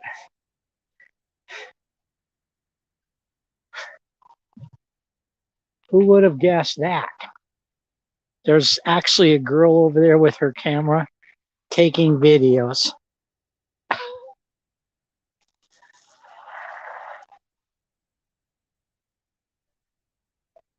That's funny. I have to say that's funny. There's two people now here doing it, me and a girl, a young girl with a video camera who's also dodging the water sprinkler. Let's see. She's running away. Yeah. I really don't want to get wet, to be honest with you. And yeah. Very, very nice. Now I know why it's so green here. The grass is so green. They sprinkle it constantly. Let's see if the girl is in a car. I see her kind of jogging down the sidewalk. She might just be out jogging. I don't know. Well, hey, come on, fireworks. But I can't really go anywhere till 10 o'clock. It's only 7:44. So my plan is just to hang out, enjoy the evening. I might have a little conversation with Jesus and thank him for all the things that I've been able to experience. As I've said, I mean, it's not like my life is perfect, but I've had a great life, and I've really seen and done some really great things that I enjoyed so much. And so, I have a lot to be thankful for, even though I learned from things that I went through, tough times, tough situations, bad choices. I learned from it. And, by far the majority of what I had was really great. My life was really great. Can't complain one bit. I'm very thankful. And it was always my intent to come to Hawaii and live in Hawaii and die here, and I put that into place. I don't want to die really at this moment. I want to stay healthy. I want to do as much as I can to help people and to share the gospel message of Jesus Christ, to help people with their own lives. But at the same time, I did the best I could. And I think the fireworks is coming in maybe 10 minutes, 8 o'clock. The sprinklers are still going. I remember I was somewhere. I'm trying to remember where I was. I was somewhere, and all of a sudden the sprinklers went off. I was right in the middle of a big grassy area, and I couldn't get away from it. It was like a total surprise. I'm trying to remember where that was, but it was funny. This is a little bit different. These sprinklers I can avoid, and I'm not getting wet. So that's nice. Okay.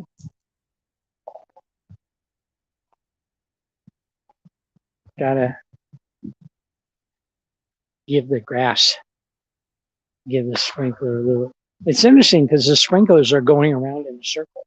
Usually sprinklers like go half 180 degrees and then they turn around, they go back. But this one, they actually go around in a circle. So there you go. Very, very nice.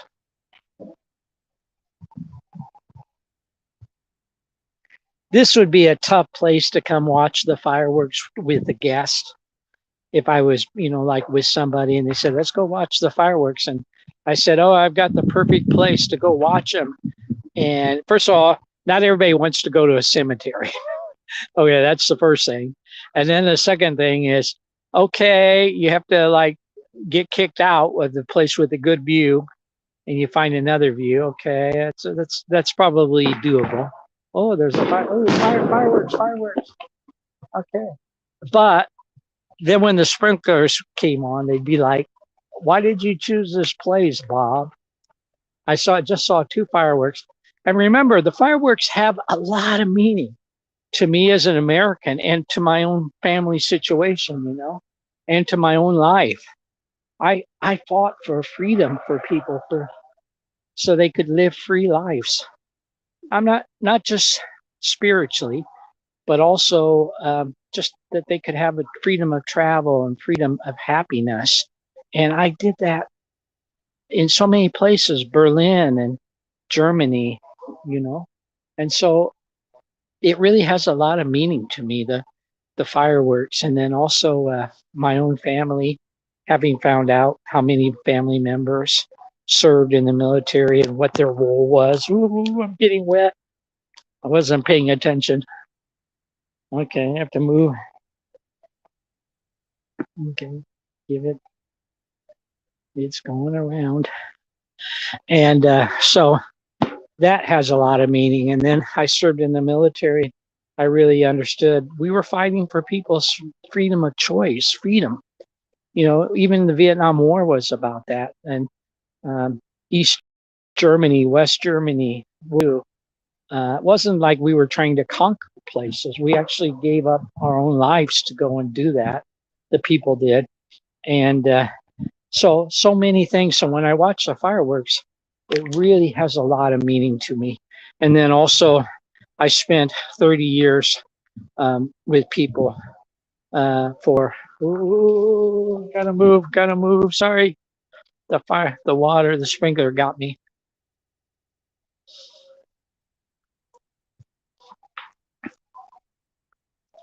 Uh, so it really has a lot of meaning to me as far as, um, you know, what I did and what I can honestly say, I mean, I suffered a lot. I had great times and I did a lot and I made a lot of friends and I saw so much, but I also suffered a lot and I saw a lot of people suffer. So what happens is that watching the fireworks for independence in America is really something that I cherish. And the other thing too is I got to pay attention to the sprinkler here. Um, it has a lot more meaning to me now. I'm 65 years old than it did when I was 45 or 20, especially 25. Uh, but it was like life's experiences, really. And unless you've gone to a place where you've seen people that are being trapped by the choices of a dictator or a government, a tyrant, um, a government that's tyranny, you really can't appreciate freedom. And I always am afraid and I'm saddened when I hear people say negative things about America because they haven't traveled and much. Most of those people haven't even been outside of the US or maybe even just one or two countries. And all just go to a place where they really don't have it. And even what you say, what you do, what you think, they pressure you or they put you in prison or they beat you or in the worst case kill you. And if you go to those places, you're going to be like, well, we don't have that in America. At least it's not common. It's pretty uncommon. So I'm like, you know, I really am very angry when I hear people that, that say that, oh, why is my camera facing toward me? Good question. Hang on, I'm trying to switch the camera around. Oh, no, I got to move. I'm getting wet again. Let me see if I can figure out how to make the camera. I'm afraid I'm going to stop the video. Oh, shoot. I might have to. Just a second. Well, I don't know. I'm figuring out how to use this camera. But I thought I was showing you like the city and all that stuff, but actually I'm not. So I'm going to have to turn the camera a little bit like that, if you don't mind. And then you'll see what I'm looking at. Okay.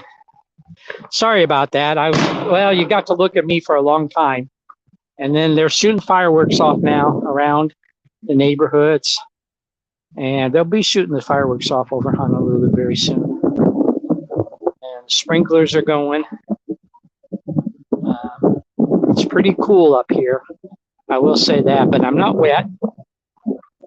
And if you don't mind, I hope you're enjoying the view. Sorry I didn't show you the view earlier. I just wasn't thinking. And it was on my face the whole time. So sorry about that. And well, I hope the conversation kept you entertained. And you can see here, this is Honolulu. Uh-oh, someone shut off a firework there.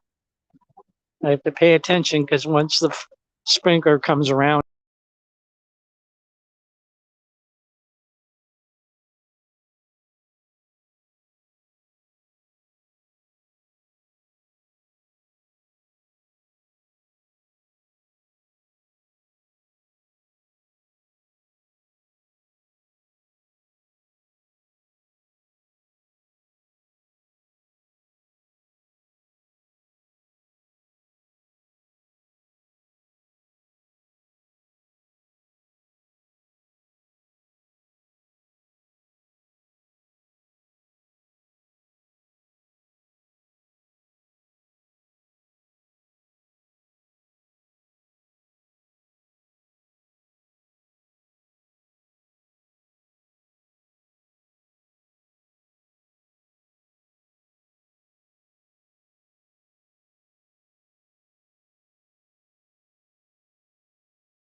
The video is now 1 hour and 55 minutes. I'm going to go back. It said connection problems, whatever that means.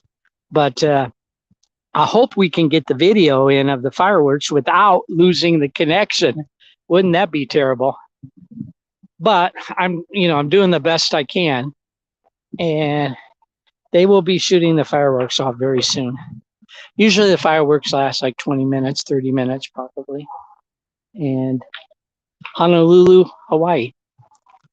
Uh-oh, I'm getting wet. Why am I getting wet? Something's getting me. Okay. Here you go. Sorry, I gotta put it back. It keeps, that's weird. Give me a second here, because for some reason, okay. Like say, chat server IP address could not be found. I don't know if this is being printed or not. It says live, so we'll just do the best we can, okay? Hopefully it's going out, because it's showing that the video is live, but then down below it says the server IP address could not be found, so it may not be putting out on Facebook or anything. Anyway, so if it's going out, I'm happy. If someone's watching and they want to like say, yeah, I'm listening, I'm seeing, that would be great. Please cancel. Okay. Still showing live, so good. Like I say, the whole purpose is to get the videos too, and to talk about it. And I'm hoping that people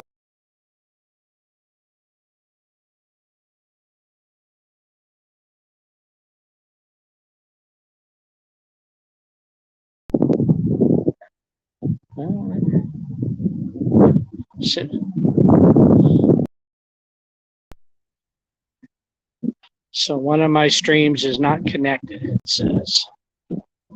Don't ask me why.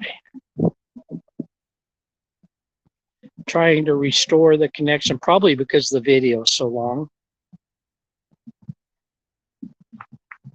would be my guess.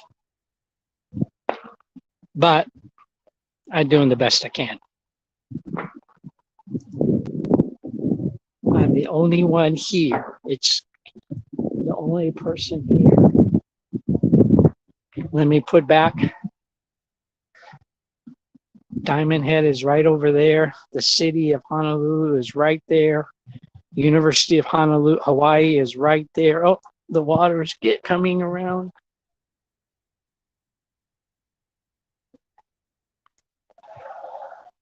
The houses are right there, the neighbors.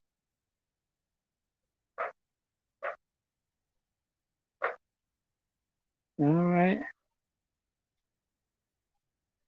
I'm not going to end the stream, friends. I'm going to keep it going. I think the guard is coming out. So I'm going to hang out here.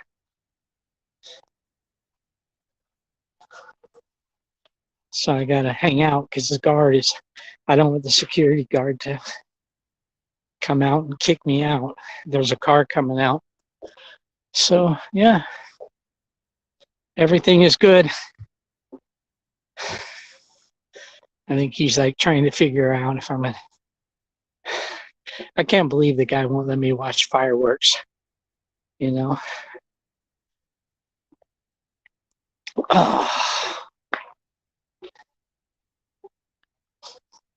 Fireworks are coming very soon.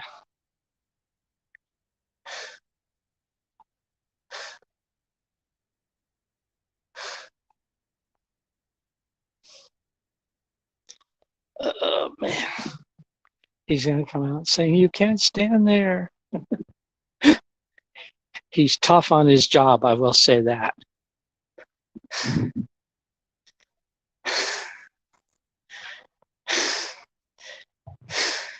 How you doing?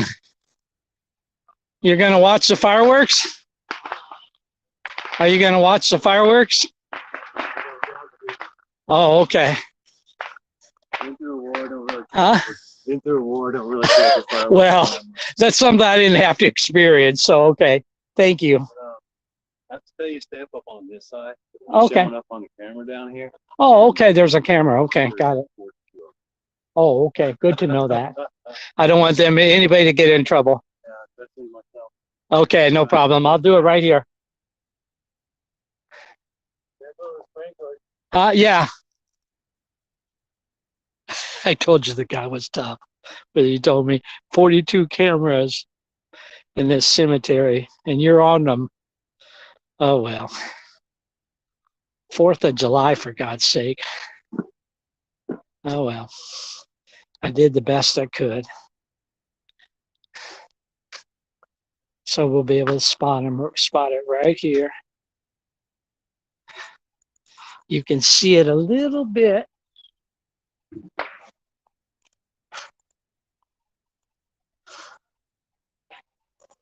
You can see the fire, and I'm not really even sure this video is going to show, to be honest with you, because I'm not sure it's going to show up, to be honest, because it may not be streaming.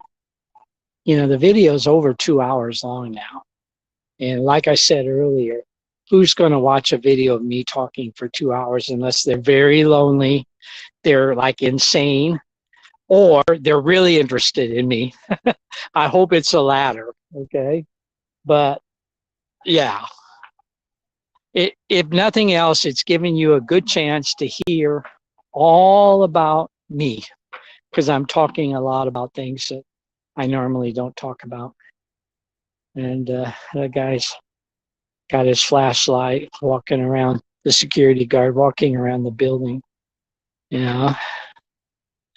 Oh, well. I hear the fireworks going on.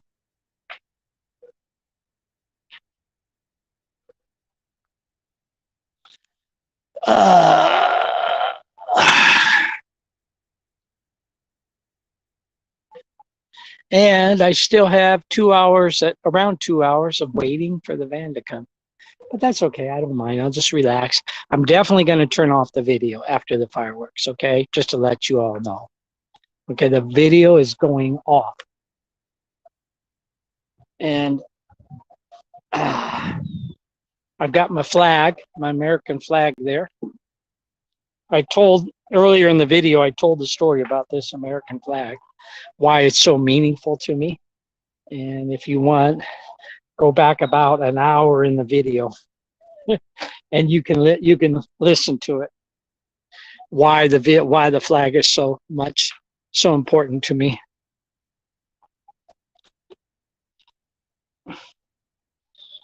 Yeah, well. Oh well. You did the best I could. Now, if you don't see any fireworks, then I'll turn off the video. No, that's impossible.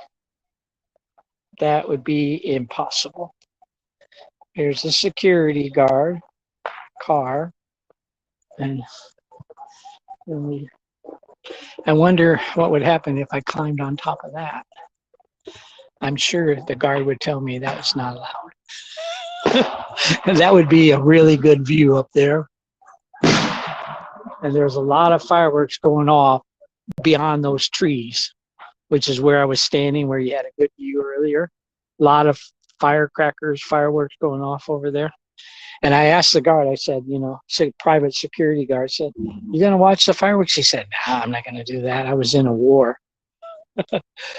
Okay. I'm not really sure I know how to respond to that. I mean, I did see, like, when they showed the live videos on CNN of, I think it was Baghdad being rocketed. It was like something like fireworks, right? And that would have been about the time he was there. So yeah, no way to respond to that one. I'm afraid. But yeah, no complaints. Like I say, it's kind of overcast tonight. The sky's overcast and clouds are, there's a lot of clouds. It's not raining, which I'm thankful for, but could rain, you know. And yeah,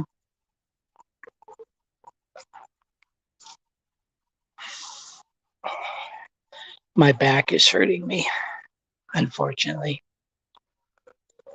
I had the chiropractor the other day, last week, and it was bad because the next day, whatever they did to me, I mean, they said a lot of things to me that the doctor hasn't said.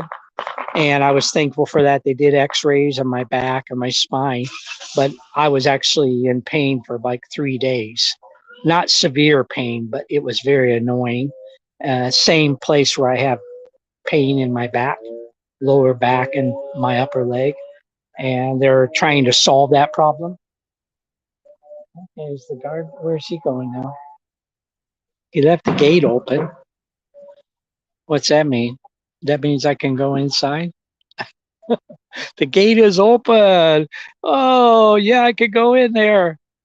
But then I'd be trapped.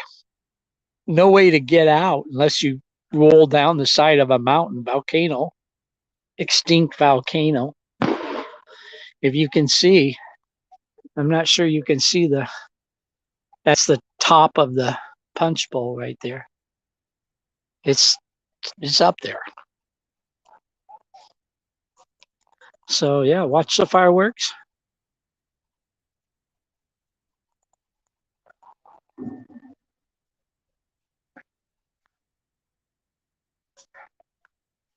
He's coming back.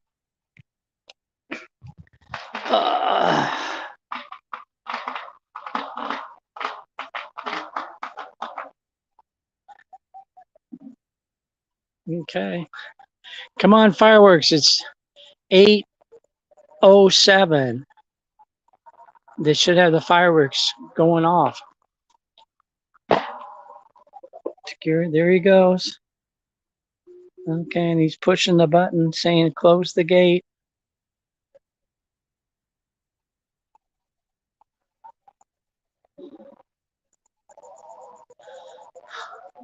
I'm pretty sure that the military bases it's easier to get in the military bases. In fact, I know it is because I go to the military bases a lot.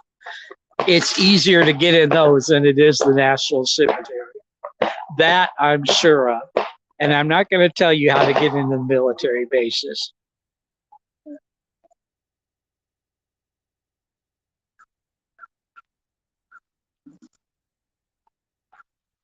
So once that fireworks goes off, I hope you appreciate it because it's been a long night. And one thing I had wanted to do for a number of years was come up here and sleep overnight at the cemetery because, as I said, I'm going to be buried here, hopefully. That's the plan. And, I wanted to just kind of come up and say, this is what I'm going to be experiencing in the future, the beauty, the peacefulness, and the comradeship of fellow veterans. And, but now I know that ain't going to happen until I'm really dead. All right. Because they're not going to let me in there. All right. There's just one way to get in that place after 6 p.m. That's called feet first. All right. Oh, well, did the best I could. Yeah. Isn't it nice? And like I said, that's a palm tree. I guess that's a palm tree. And I was like wanting to make sure there were no coconuts on it because like I was sitting right under the palm tree and I was like, oh yeah, that wouldn't be good to have a coconut fall down on your head and kill you outside of the cemetery you're going to be buried at. Okay. There you go. Come on, fireworks. Get them going. It's night. It's after 8 o'clock, 8:10 p.m.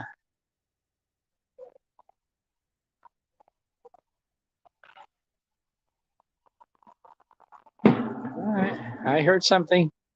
Sounded loud. It was a bomb. Boom. Now, what's interesting to me is that like I told you, the significance of the 4th of July in the U.S. is very different than other places because we actually had to fight a war to gain our independence with bombs, artillery shells, rifles, people being killed, both sides, and finally winning the war for independence. So what happened was that when you see the fireworks, it has a very much a meaning behind it besides celebration. It has the meaning of what actually happened during a battle, and and the bombs were bursting in the air, making noise. It, I've never been in that situation, but I've read about it, I've heard about it. Is that it's very incredible the amount of noise that comes and the lights flashing and stuff like that. Okay. I'm still looking. I'm looking for the fireworks. It's going to be coming, I'm telling you. And I'm here I'm here for another hour and 50 minutes. So, it's definitely going to occur during that time. I really like living in Hawaii. I mean, I, it's everybody has to find the place that they feel comfortable living at. Some people like mountains and some people like the desert area. Different people have different ways of living. But for me, Hawaii is really suitable. I feel very peaceful here. I like it a lot. I like the people. I like the environment. I like the weather. I like the beauty of it, and I like the air, um, and I like the culture. So it's really, I could say, as close to perfect as it could possibly be. And what a place to be here when you reach my age, 65, and you plan on staying, until the Lord calls you home. So I'm very, very blessed. Not everybody can do that. And, you know, to get to this position in life, it took us, other people had not my best interests at heart, and God had a different plan. He said, I will turn that into something really great. And he did. So he honored me and blessed me, and I'm very thankful for that. And I don't really feel like someone important. I just did the best I could to help one by one people that I could help. And sometimes it was more than one at a time. Sometimes it was 2 million, because in communist Hong Kong, it was a large number of people I was able to minister to. But I just started off one by one by one. And even when I reached 100,000, 2 million, 1 million people at a time, I was able to minister and share the gospel message of Christ and the message I wanted to prepare for them. It was always in my mind, one by one by one, if I can reach one by one by one. And there were times that I had to help people who were bleeding, being beaten by the communist security forces, beaten tremendously badly, right all around me, of all ages, and I had to help them. They just fell on my shoulders, and they said, help me, Bob, help me. And I did what I could to help them. You can't possibly imagine what that's like. I mean, that's like war, like World War II. Those are stories I hear about of World War II. And yeah, so I think God said to me, well done, faithful servant. And you will be blessed. And I hope I am until the end of my life. And I hope my future generations are blessed too, even if I'm not around to see them. I'm hoping that. It's interesting because my relatives, I have two relatives that I've been able to find out about on my mom's side, Culbersons. Their last names were Culbersons. They actually did work with Chinese people, not just a little bit of work, but a great work with Chinese people. And they were they are even being written about to this day, 100 and 200 years later, almost 200 years later. And I often think, I bet you those family members prayed for their future generation to reach out to the Chinese people, and I'm the product of that. I really feel that in my heart. And so one took children who were brought to America as sex slaves or indentured servants, brought to San Francisco, and she would rescue them. And that was common back around 1850, 1860. And then they would be sold off to the highest bidder. And especially the girls were turned into sex slaves. And so she rescued them. And to this day, that ministry is still going on. Her name was Culberson, and that's my grandmother's name. And the other one was a man who went through West Point, graduated, spent some time in the army, and then he was called to ministry to China. And he moved to China. He died in Shanghai of typhoid fever. And he went there. He wrote a book which is still published. And he wrote a book about the Chinese culture back in, say, 1840. I think it was around 1840. And that's amazing. He did a lot of work there, and he spoke Chinese. And maybe I'm not too sure about. I think he did. But the amazing thing is the work he did. And then he died early. He didn't expect to die like that, but he was buried actually in Shanghai where he died. And very amazing stories. So I've often thought, I bet you those family members prayed for their future generations to go to China. And actually, I need to do that for my future generations, because that would be the right thing to do. I may not know them, but they'll reach out to the people there. And that's what I was called to do. I was called specifically to Hong Kong. Well, first it wasn't called directly to Hong Kong. I was called to China, but then later on it became Hong Kong. And they're not the same. And so I was, now whenever I think about the work that I do, I reach out to Hong Kongers. That's who I feel called to reach out to. So still no fireworks. What time is it? 8:17 p.m. Come on, fireworks, get started. I mean, let's face it, there are a lot of people watching fireworks from down there, downtown, in Waikiki. So it's not just me. They're going to do it at just the right time that works for the people, And yeah, let's give it a try.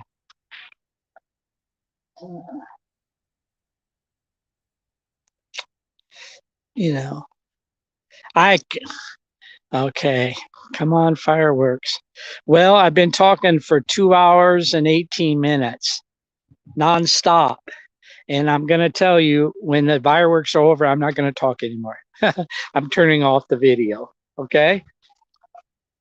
And tomorrow I have to come back to Waikiki at 10 a.m. I have to pay a bill, and then I have to go home and I'm going to buy a little bit of food and return something I bought that I'm not going to be using tomorrow. That's kind of relax a bit. That's the plan. Okay. I'm not going to be doing paperwork and stuff like that. Yeah. So I'll just tell you a little bit more about where I live. I'm very happy with the apartment I live in. I always call it a house, but to be honest with you, a home is where you live. So I could say the home where I live, whether it's a house, a condo, or, those are just names they put on a place or an apartment or a tent. But actually, you could just say home. I'm very happy there. And, I can turn on the air conditioner if I'm just a bit warm in the daytime as much as I want, even at night. But of course, having the windows open is good because of the fresh air. But it's a bit on the warm side. At nighttime, it's it's cool enough that you sleep comfortably. Daytime, you're not uncomfortable, but you don't wear like shirt, or you wear the minimum amount of clothing. And that's the way people around there kind of live when they go out. So it's not uncomfortable. And we do have a little bit of a sea breeze, but not a lot. So that's kind of the disadvantage. But everything else is great. The neighborhood is great. The people are friendly. The shopping's great. The food's great. The restaurants are great. Uh, it's easy to get to get around. Like if you want to go down to Honolulu, there's the highway that just goes right there, and there's some beaches that are very, very nice that are around there. Um, Probably I'd choose other beaches. If I'd either choose beaches Waikiki, or maybe in that direction of Waikiki. But they're also the beaches around me are very nice. They're beautiful. So those are some of the advantages. I do enjoy watching the airplanes uh, come and go, you know, about every 15 minutes, 10 or 15 minutes. And you watch you can look up just enough to see the logo on the plane, Lufthansa, Germany, or um, whatever logo it is, uh, Singapore. I saw Banff. I saw the Australian Airlines the other day, and the United American Airlines. Okay, now I'm seeing flashes go off, but I don't see any fireworks. I'm seeing the sky. It's kind of flashing a little bit, you know. Okay, I hear fireworks going off in that direction over there, but that's not Waikiki. Okay, well, we'll see. Like I say, if the fireworks aren't here by like 10, I'm turning off this video.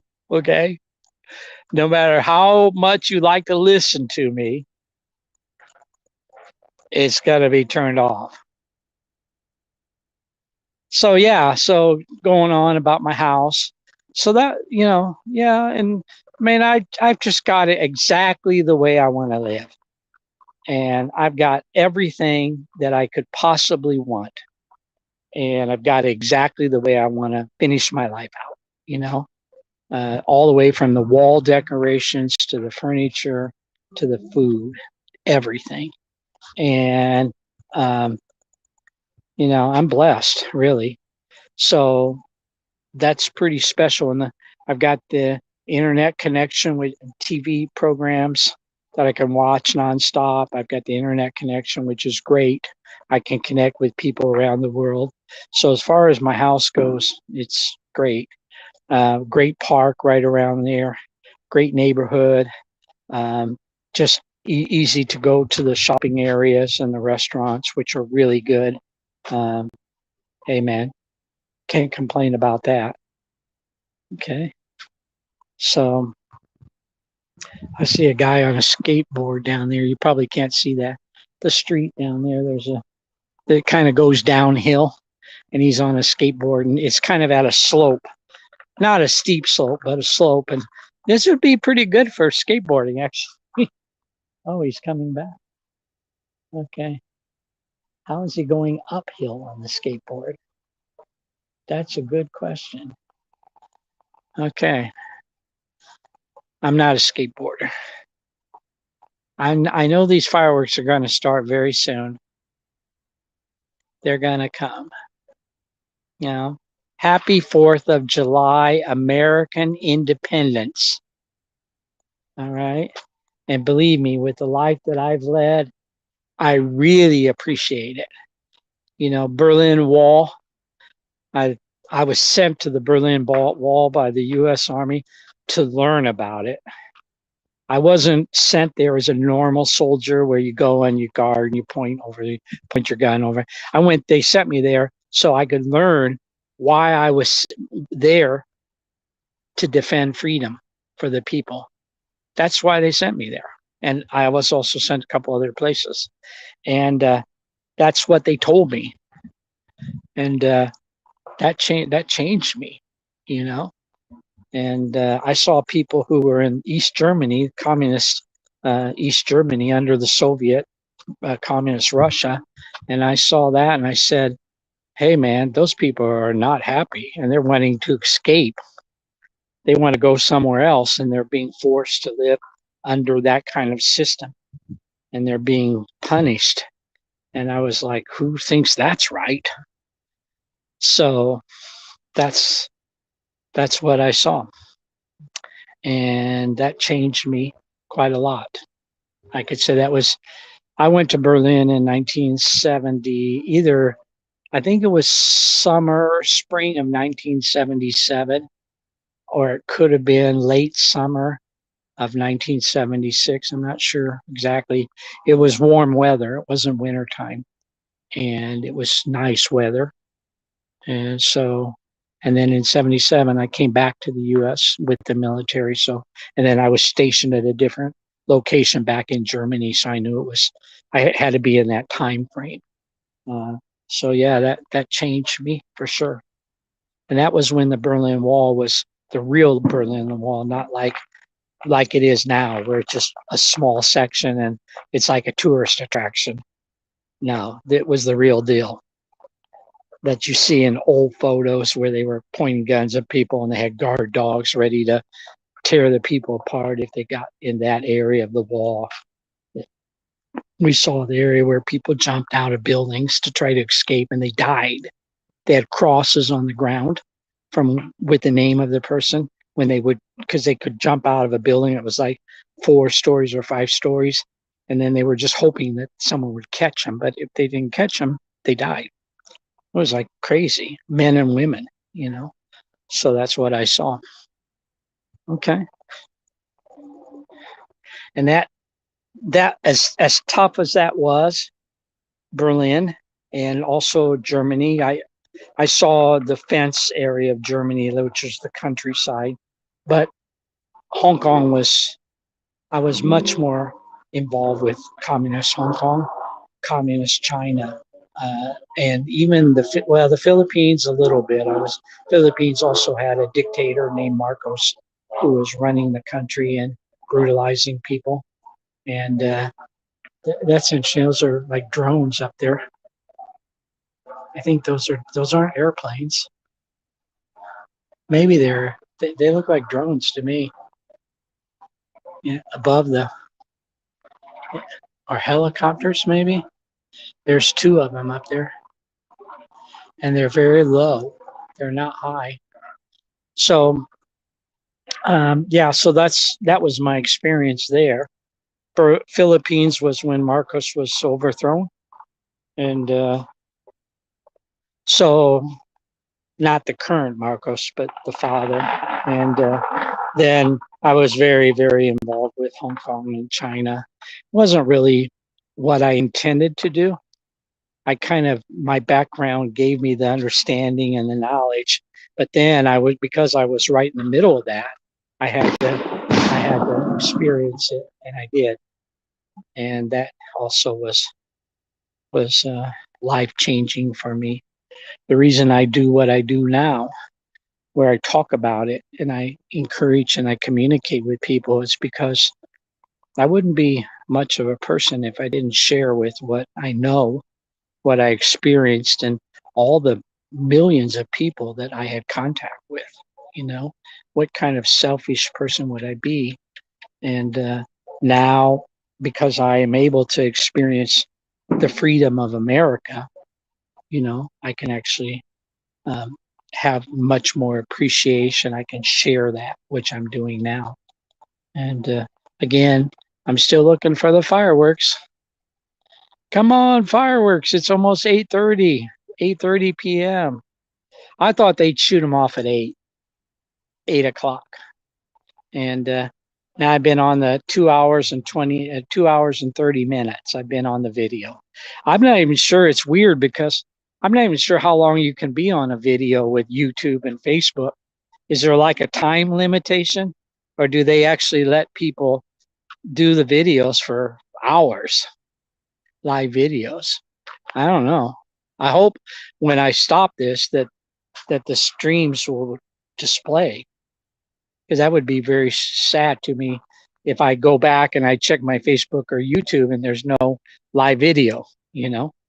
But I'm doing this for myself, to be honest with you, not for you, you know. This has a lot of significance, meaning to me, and that's why I'm here. So actually, I don't need to stand up. I can sit down because once the fireworks starts, I'll hear it or I'll see it in the sky. Oh, there is someone in that house up there. I was saying earlier, there's a house up there right above this road, right there, which is a really nice house, and it has a view of Diamond Head, and it was totally dark.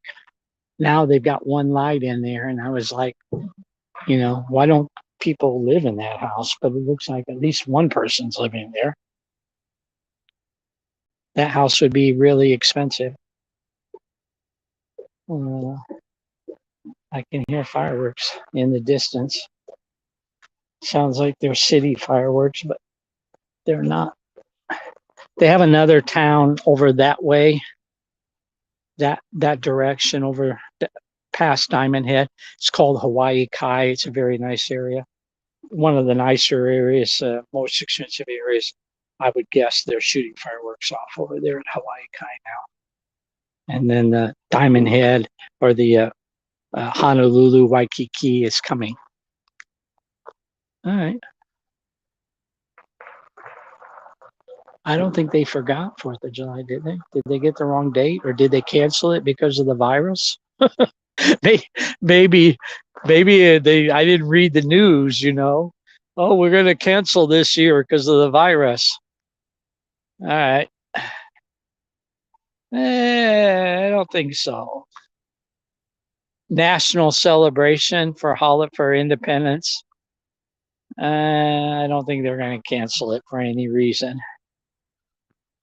Now, just to let you know, okay, and I'm not complaining because I don't think anybody's going to listen to this for 3 hours, but I think I've seen like 4 people on or 3 people. Could be the same person, could be 4 different people. Oh well, you know, no big deal to me. No special. I'm going to do the video because I'm here anyway. You know, well, here comes a car. They're hurrying. They think that they're going to be able to watch the fireworks from the cemetery, but they're finding out they can't. They drive up and then they find out there's a big gate right there.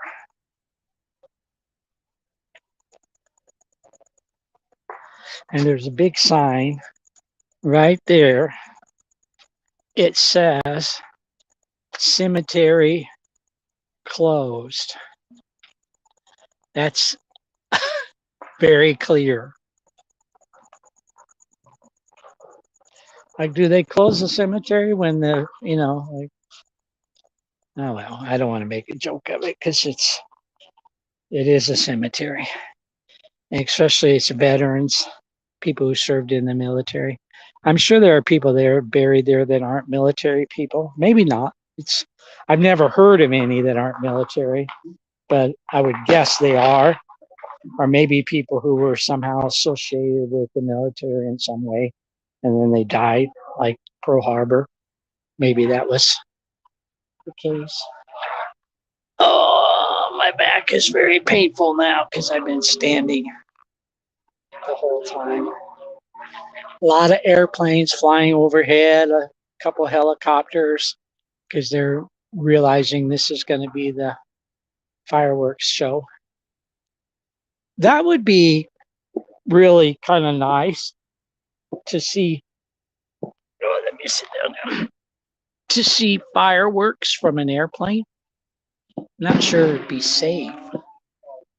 I'd be a little bit scared about that. But can you imagine being in a private airplane? Like the same level as the fireworks going on? That'd be a bit different. But there are people who are going up in airplanes.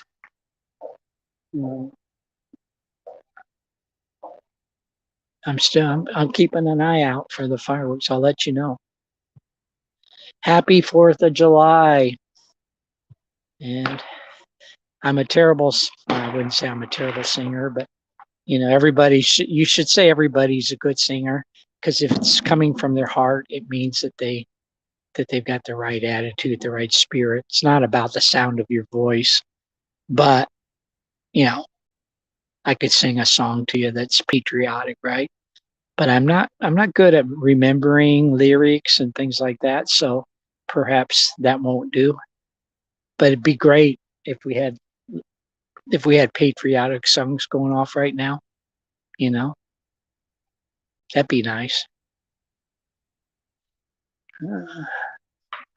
Uh, and the view, unfortunately, where I got moved to doesn't have the best view of the city.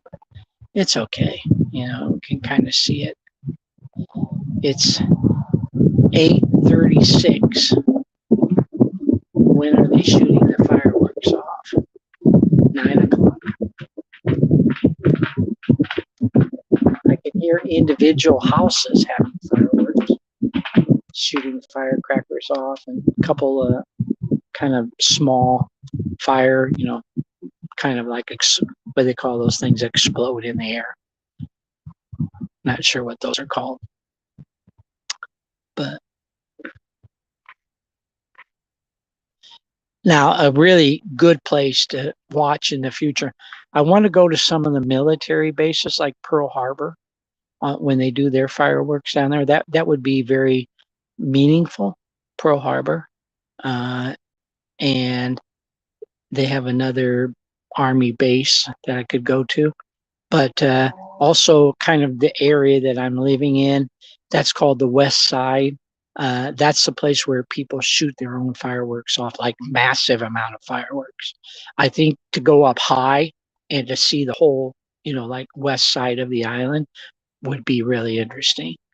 Because people have their own fireworks and they shoot off like 30 minutes, 2 hours, an hour, 2 hours, 3 hours, of like fireworks like you see in a city fireworks. And these are people who own their own fireworks. It's like crazy, but it's like so many people. So that would be interesting to watch the whole distance of the island. I'm sure you'd be seeing fireworks going off. I think that's going to be in the next year or two. But last year when I was there, I was on the ground. Even though I saw the fireworks, I only saw them from a little area, and I heard them. But if you're up on top of the mountain or the hillside, you could see the whole side of the island. That would be nice. So, and today I hope, you know, I usually post about 5. No, I post about 10 to 15 Facebook posts a day, around that number. And I sometimes I think, oh, it's too much, you know, people going to get overloaded, you know. I don't know if they can read them or not. You know, maybe they're too busy and maybe one they read or two a day. But it's just things that I'm interested in.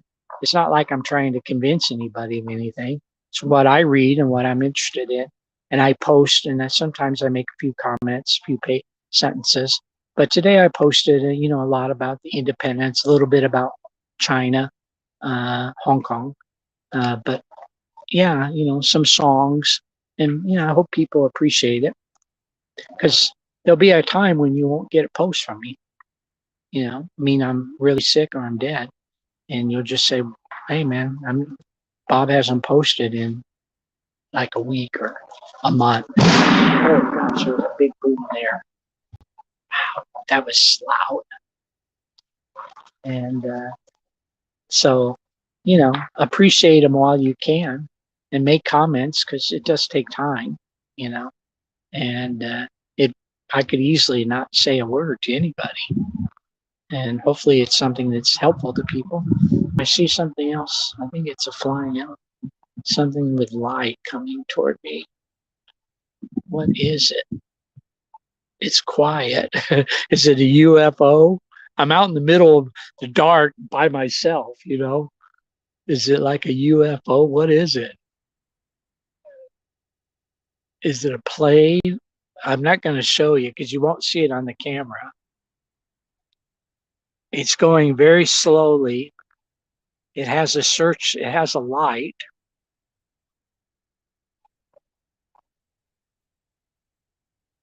I would think.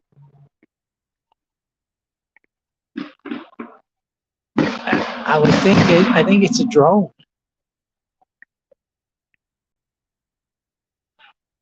I'm almost sure that's a drone, if you can see it, because it's very quiet. It's hard to say. I'm not an expert, but it seems like drones would be out trying to watch the fireworks, right? Or it could be a private plane. I don't know. All I know is I'm not going to go up in an airplane and die and watch fireworks or a helicopter. Mm.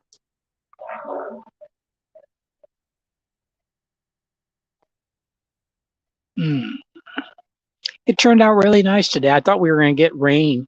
I thought it was going to rain tonight. And I was hoping it wouldn't be like rain because I'm sitting outside, So it didn't rain at all. It was really nice.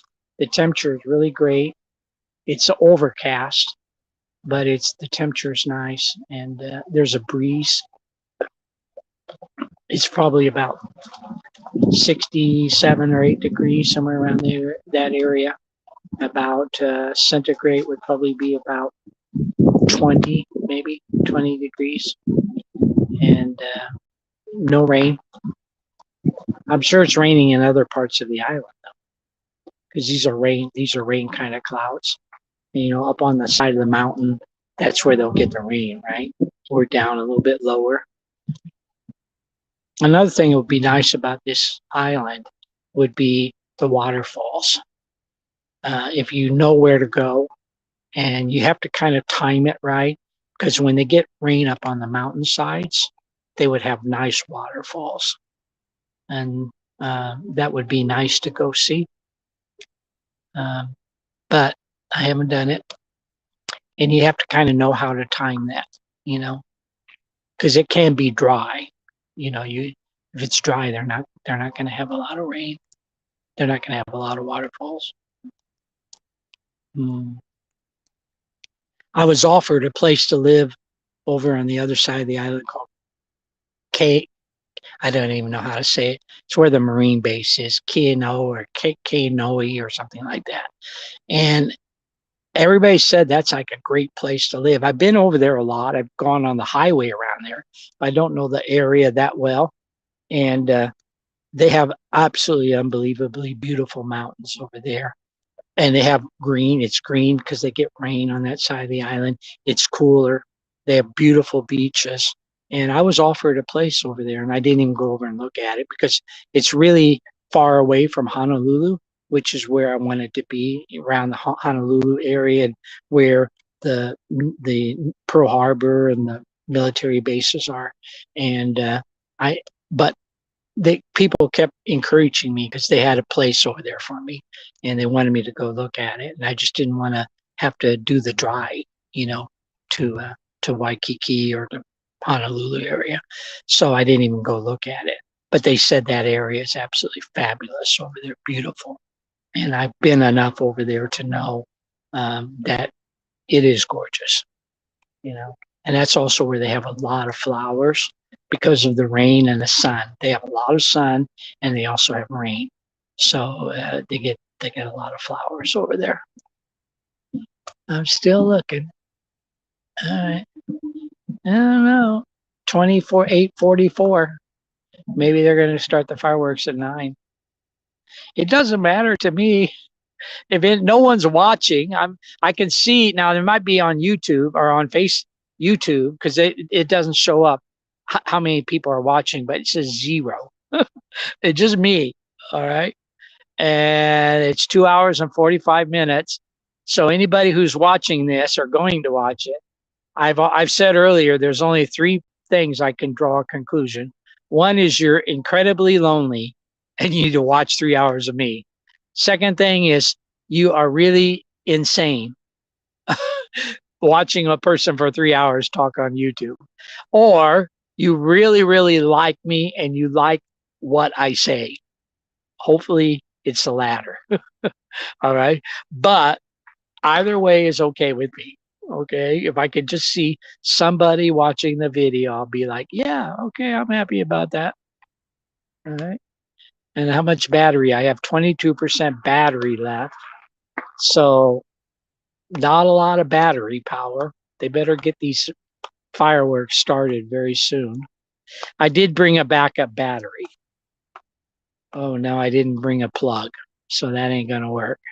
I forgot to bring the cable plug in to your phone. I mean, come on now. If the fireworks start and you have like 2 minutes of fireworks and then the battery goes off, okay, we can live with that. The worst thing would be I did all this video and then the battery, you don't see one firework, right? And even I'm not sure you're going to be able to see the fireworks because I found out with the phone, it's like, it's not the best it's okay for close videos, but when you do like far away videos on a phone, like something far away, it doesn't, sometimes you can't even make it out. So, I just want you to know I'm not responsible for if it's a bad video. Okay. Don't be writing comments about it being so terrible. Okay. I might get a bit angry about that because here I am for 3 hours talking nonstop, right? Oh well. The only conclusion I can draw is they're going to start at 9 o'clock because it's 8:47. They're not going to start at 8:52. They're going to do it on like a half hour probably. So let's assume it's going to be 9 o'clock. Now, growing up in the U.S., I didn't really go out of the U.S. until I was 18 years old. Then I went to Germany with the Army, but I was growing up in the 1960s and early 1970s, but especially the 1960s. I'm with my parents. Fireworks were a big thing. 4th of July was a big thing. We really, really made sure that we went to watch the fireworks, and we would always go to the root beer stand and the hot dogs, the cozy dogs it's called A&W root beer. And we'd always go there after the fireworks or maybe before, I can't remember. And they would, they'd serve it on a tray to your car. And that our whole family would do that. So that was a big deal. And then we would have a picnic at different times. I remember having picnics where our family would come together for 4th of July. And my grandmother, my grandparents, my mother and father, and my 2 sisters' parents, and we'd go have a picnic somewhere. I remember one time was Lake Bloomington, and different places. So those are good memories. 4th of July was a big deal to my family. And especially at that time in the 1960s, people were really supportive of the 4th of July and the family involvement. I think that kind of started to change in the 1970s. I was a teenager then, but the Vietnam War had ended, and that kind of changed the culture of the fabric of the American culture a little bit, because the soldiers were coming back. They were young, like 20, 22, and they had been brutalized. They had been traumatized by the war, and they were thinking like they did before when they were teenagers. So that was what happened there, I think. Okay. And for those of you who are watching, how much time are we on? 2 hours and 50 minutes. Incredible. The good news is I only have 1 more hour till the van comes. I think 1 more hour. Now, if it starts to rain, I'm feeling a little bit of rain right now. I'm going to sit here because, what's the worst that can happen? You just get wet, and uh, because they're not going to let me go over to the office, cemetery office, which is right there, because the guy's like a bit too tough, I could say. And they have a little place you could get out of the rain probably and stand there, and he'd be like, "No, we see you on the camera. You can't be here." I'd be like, "Okay, Uh, so if it starts to rain, I might just get really wet. All right. The good news is I'm going to be back home and take a shower, have a nice, have a nice. Oh, I hear. Oh, yeah, the fireworks are going off. I think. Let me stand up. I hear I hear noises in the distance, kind of toward Waikiki, and I see something red. Is it going to happen? Uh, I see flashing lights on top of buildings that are like warning lights for airplanes. Is that going to be the end of the fireworks? Oh, let me see. I'm just still looking. Not happening yet. Maybe they're doing the fireworks like on the ground to start it off, like ground fireworks, and then they do the ones over in the air.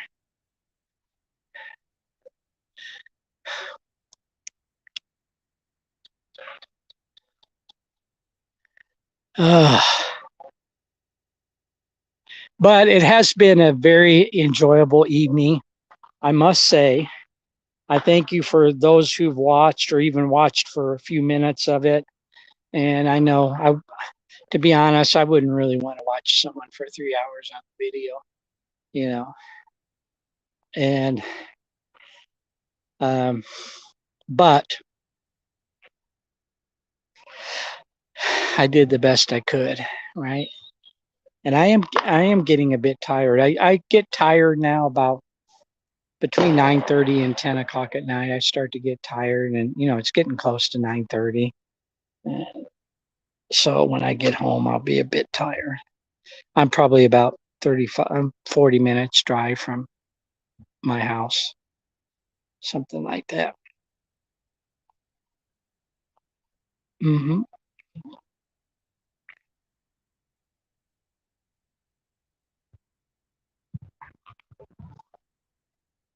I hear firework. I hear firecrackers going off.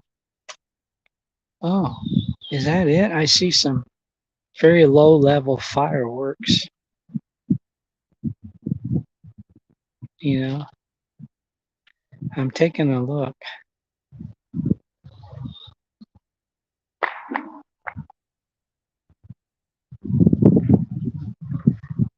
Right around the Waikiki area, but they're hardly high at all. So unless that gets better, I'm going to be like, well, it didn't work out. Yeah, okay, I'm going to show you, but I don't even think you can see them.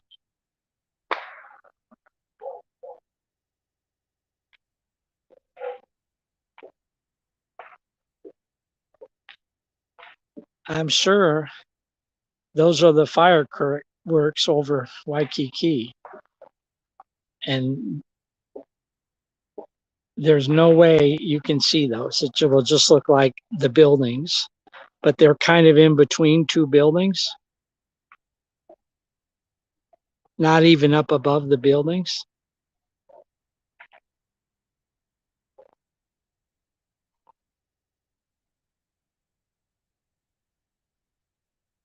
Hey, you live and learn.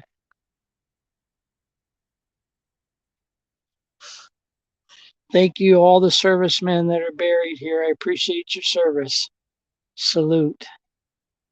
Some of you died in wars. Some of you died later. You had families. Some of you, your wives and children are buried here. Thank you for that. And honor you at the National Memorial Cemetery of the Pacific. Thank you for all you've done.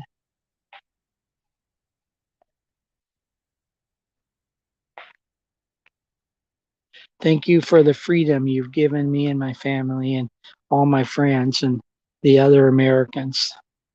The land of the free and the home of the brave. Thank you for that. And now I can also see the moon up above the top of the mountain right there, which is nice because that's the moon that is overshadowing the cemetery. I'm checking it out.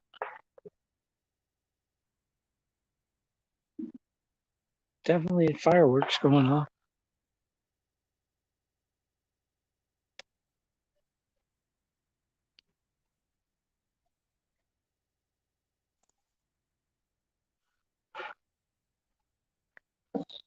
Kind of toward the downtown area.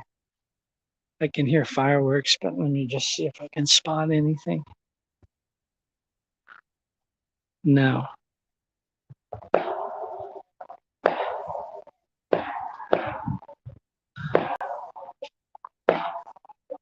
Oh, there's some going off over there of the housing area.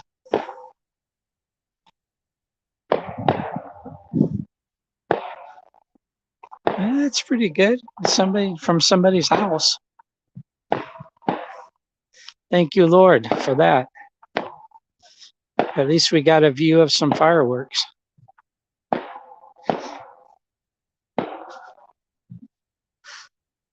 Like I said, that was a residential area.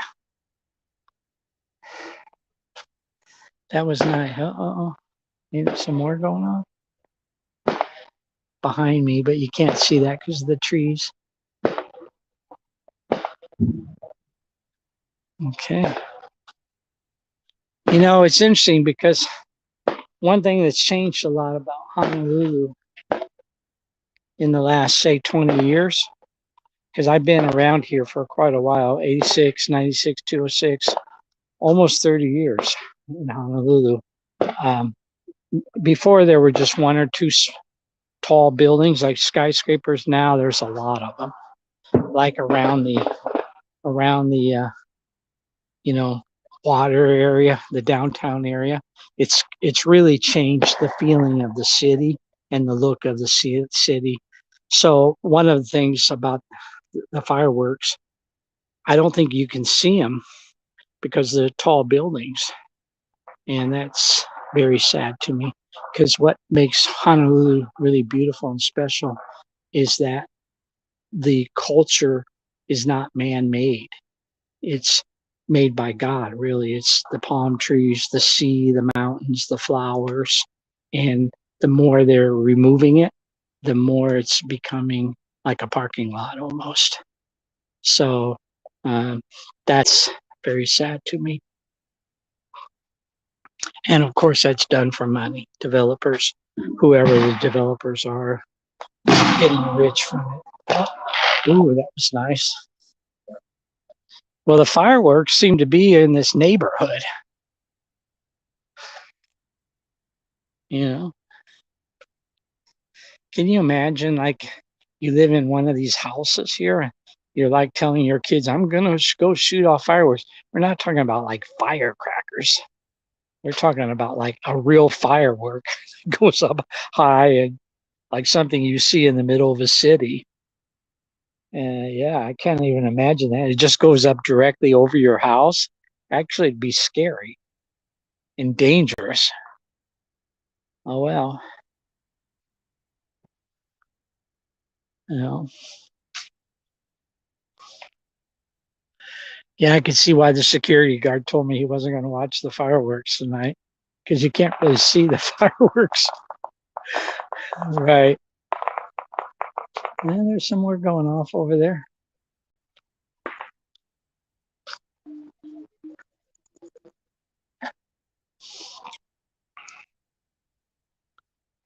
All right. I might have to write a letter to the Honolulu City Council and tell them they didn't do much with their fireworks.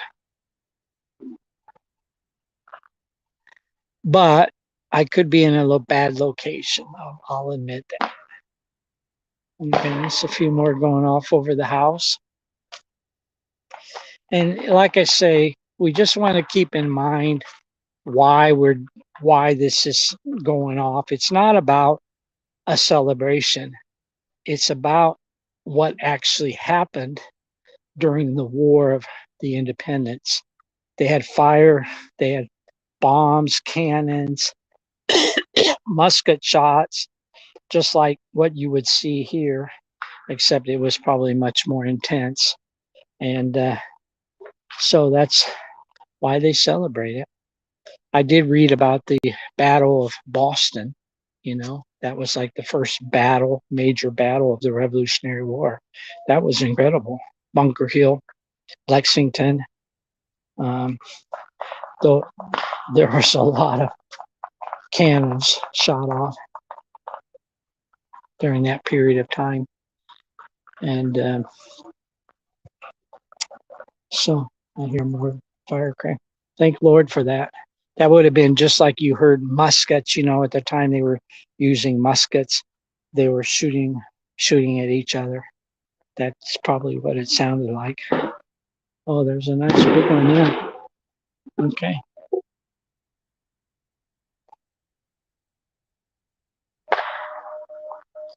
Nice.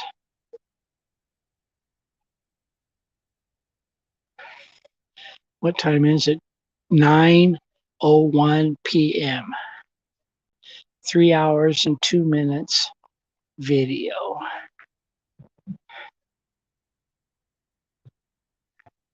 I kind of feel like I'm doing one of those reality shows, where they like have a camera on people 24 hours a day and you like follow them around to the restroom and, the kitchen. And that's kind of how I feel right now. Like I'm in a reality show. My battery is 15%. So when the battery goes out, show over. Reality show over. Okay. I'm not really sure you can see anything. That's actually Honolulu right there. Downtown Honolulu right there.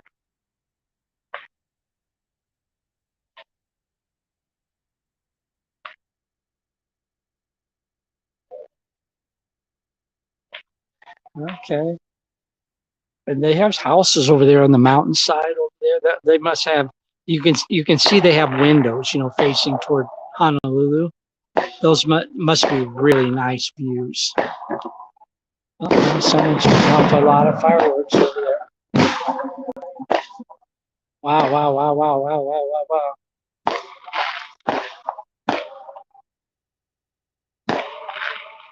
Nice. Not sure you can see that through the trees, but nice.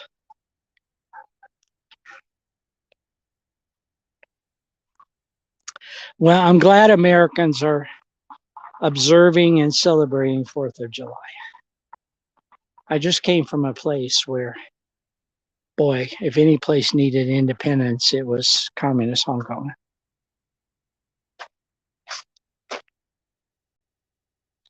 That's what I would say on that.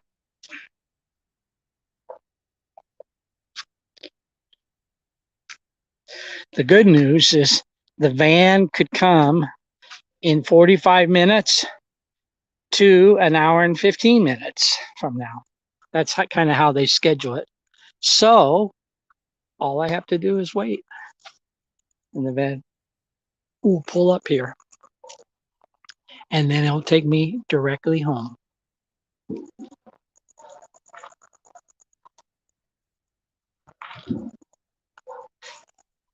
So I would say from what I saw, and I could be wrong on this because I'm not ruling out that we might see more fireworks down in Honolulu. The fireworks were not very high and probably great if you're right around where they shoot them off. And they didn't do a whole lot of fireworks.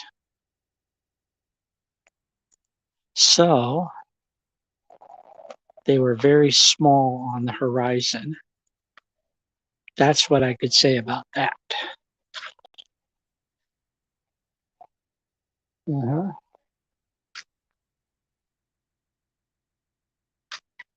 And that house up there with a good view, I would love to know who lives in that house. Very unique location, I must say, right next to the entrance of the cemetery with a great view on the side of the mountain and a very nice house, big house. Be very interesting. They're still shooting off fireworks over there. Uh-huh. The guy told me, he said, don't go in there's no fence here. You know, we have security cameras everywhere. Okay.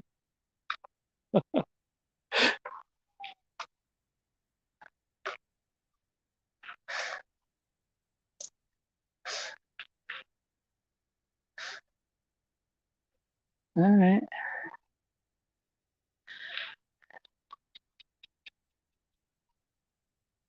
I'm kind of thinking they're going to shoot off a firework there.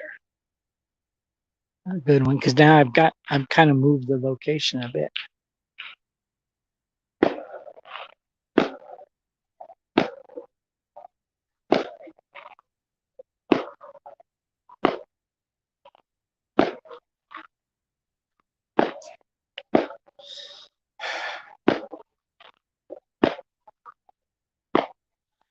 Yeah, someone's shooting off in that direction, which you can't really see. You can hear it probably, but I can see it through the trees. But I'd be interested in how the fireworks were. I have a great window for viewing in like over the top of the town I live in, and I'd be curious what they did tonight.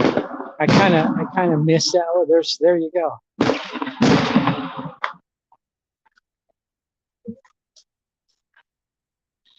I missed that I didn't see out my window because I have this really nice view and good window. Oh well, I'll have to do it next year, maybe. But I if they shoot off fireworks over my town, I would have had a really good view. Maybe I need to stay there next year. Mm-hmm.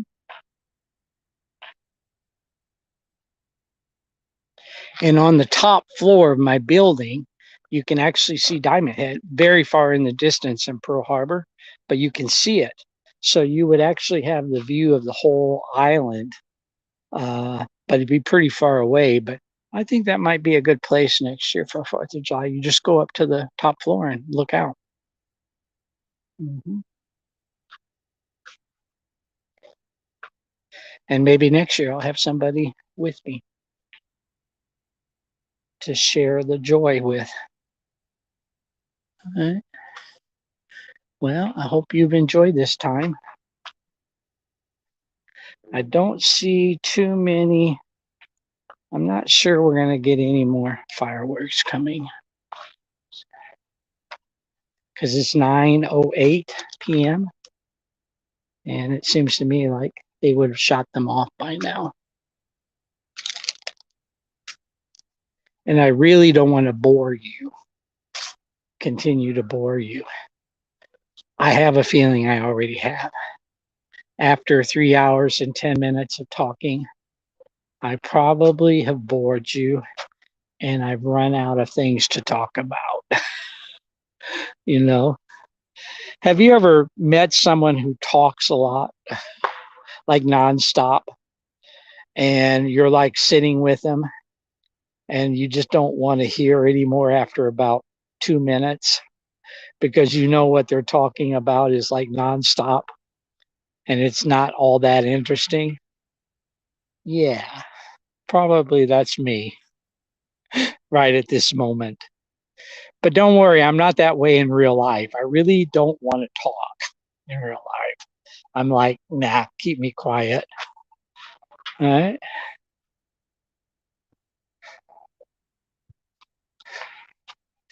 Well, if there are no more fireworks over Honolulu, I'm going to be a little bit surprised because, this is a big town. This is like a million people probably or more. And it's a big town. And I was looking over the whole area of Honolulu and I only saw a little bit between the buildings of fireworks and nowhere else. And I'm like, that will surprise me a lot. So live and learn. I will learn not to do that again. Okay, I heard a bean. I heard a boom. Let me check it out. Come on, fireworks. Oh, there's some small one. There's some that's going off down there between the buildings. Uh-huh. Like, where is that? I'm sure you can't see it, but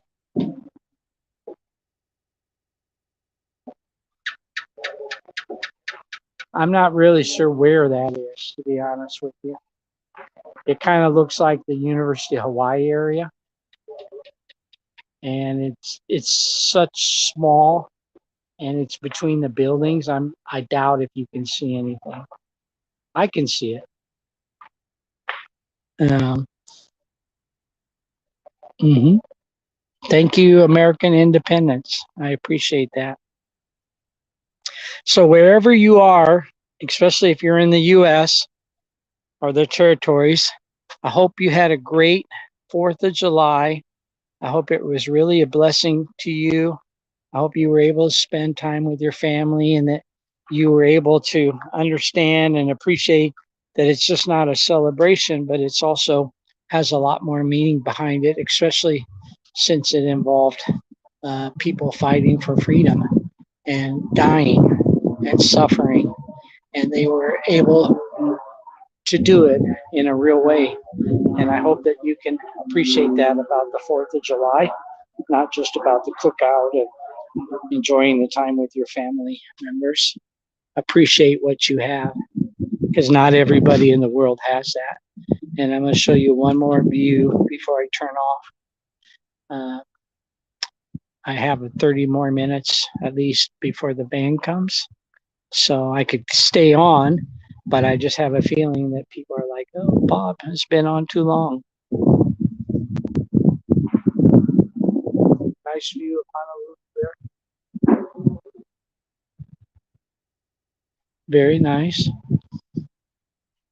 And I would just want to say thank you to everybody for putting up with me on this 4th of July 2022. This video, I'm very happy I was able to do it. It's something I've wanted to do a long time, and now I've done it. So take care of yourself, everybody. Good night, wherever you are in the world.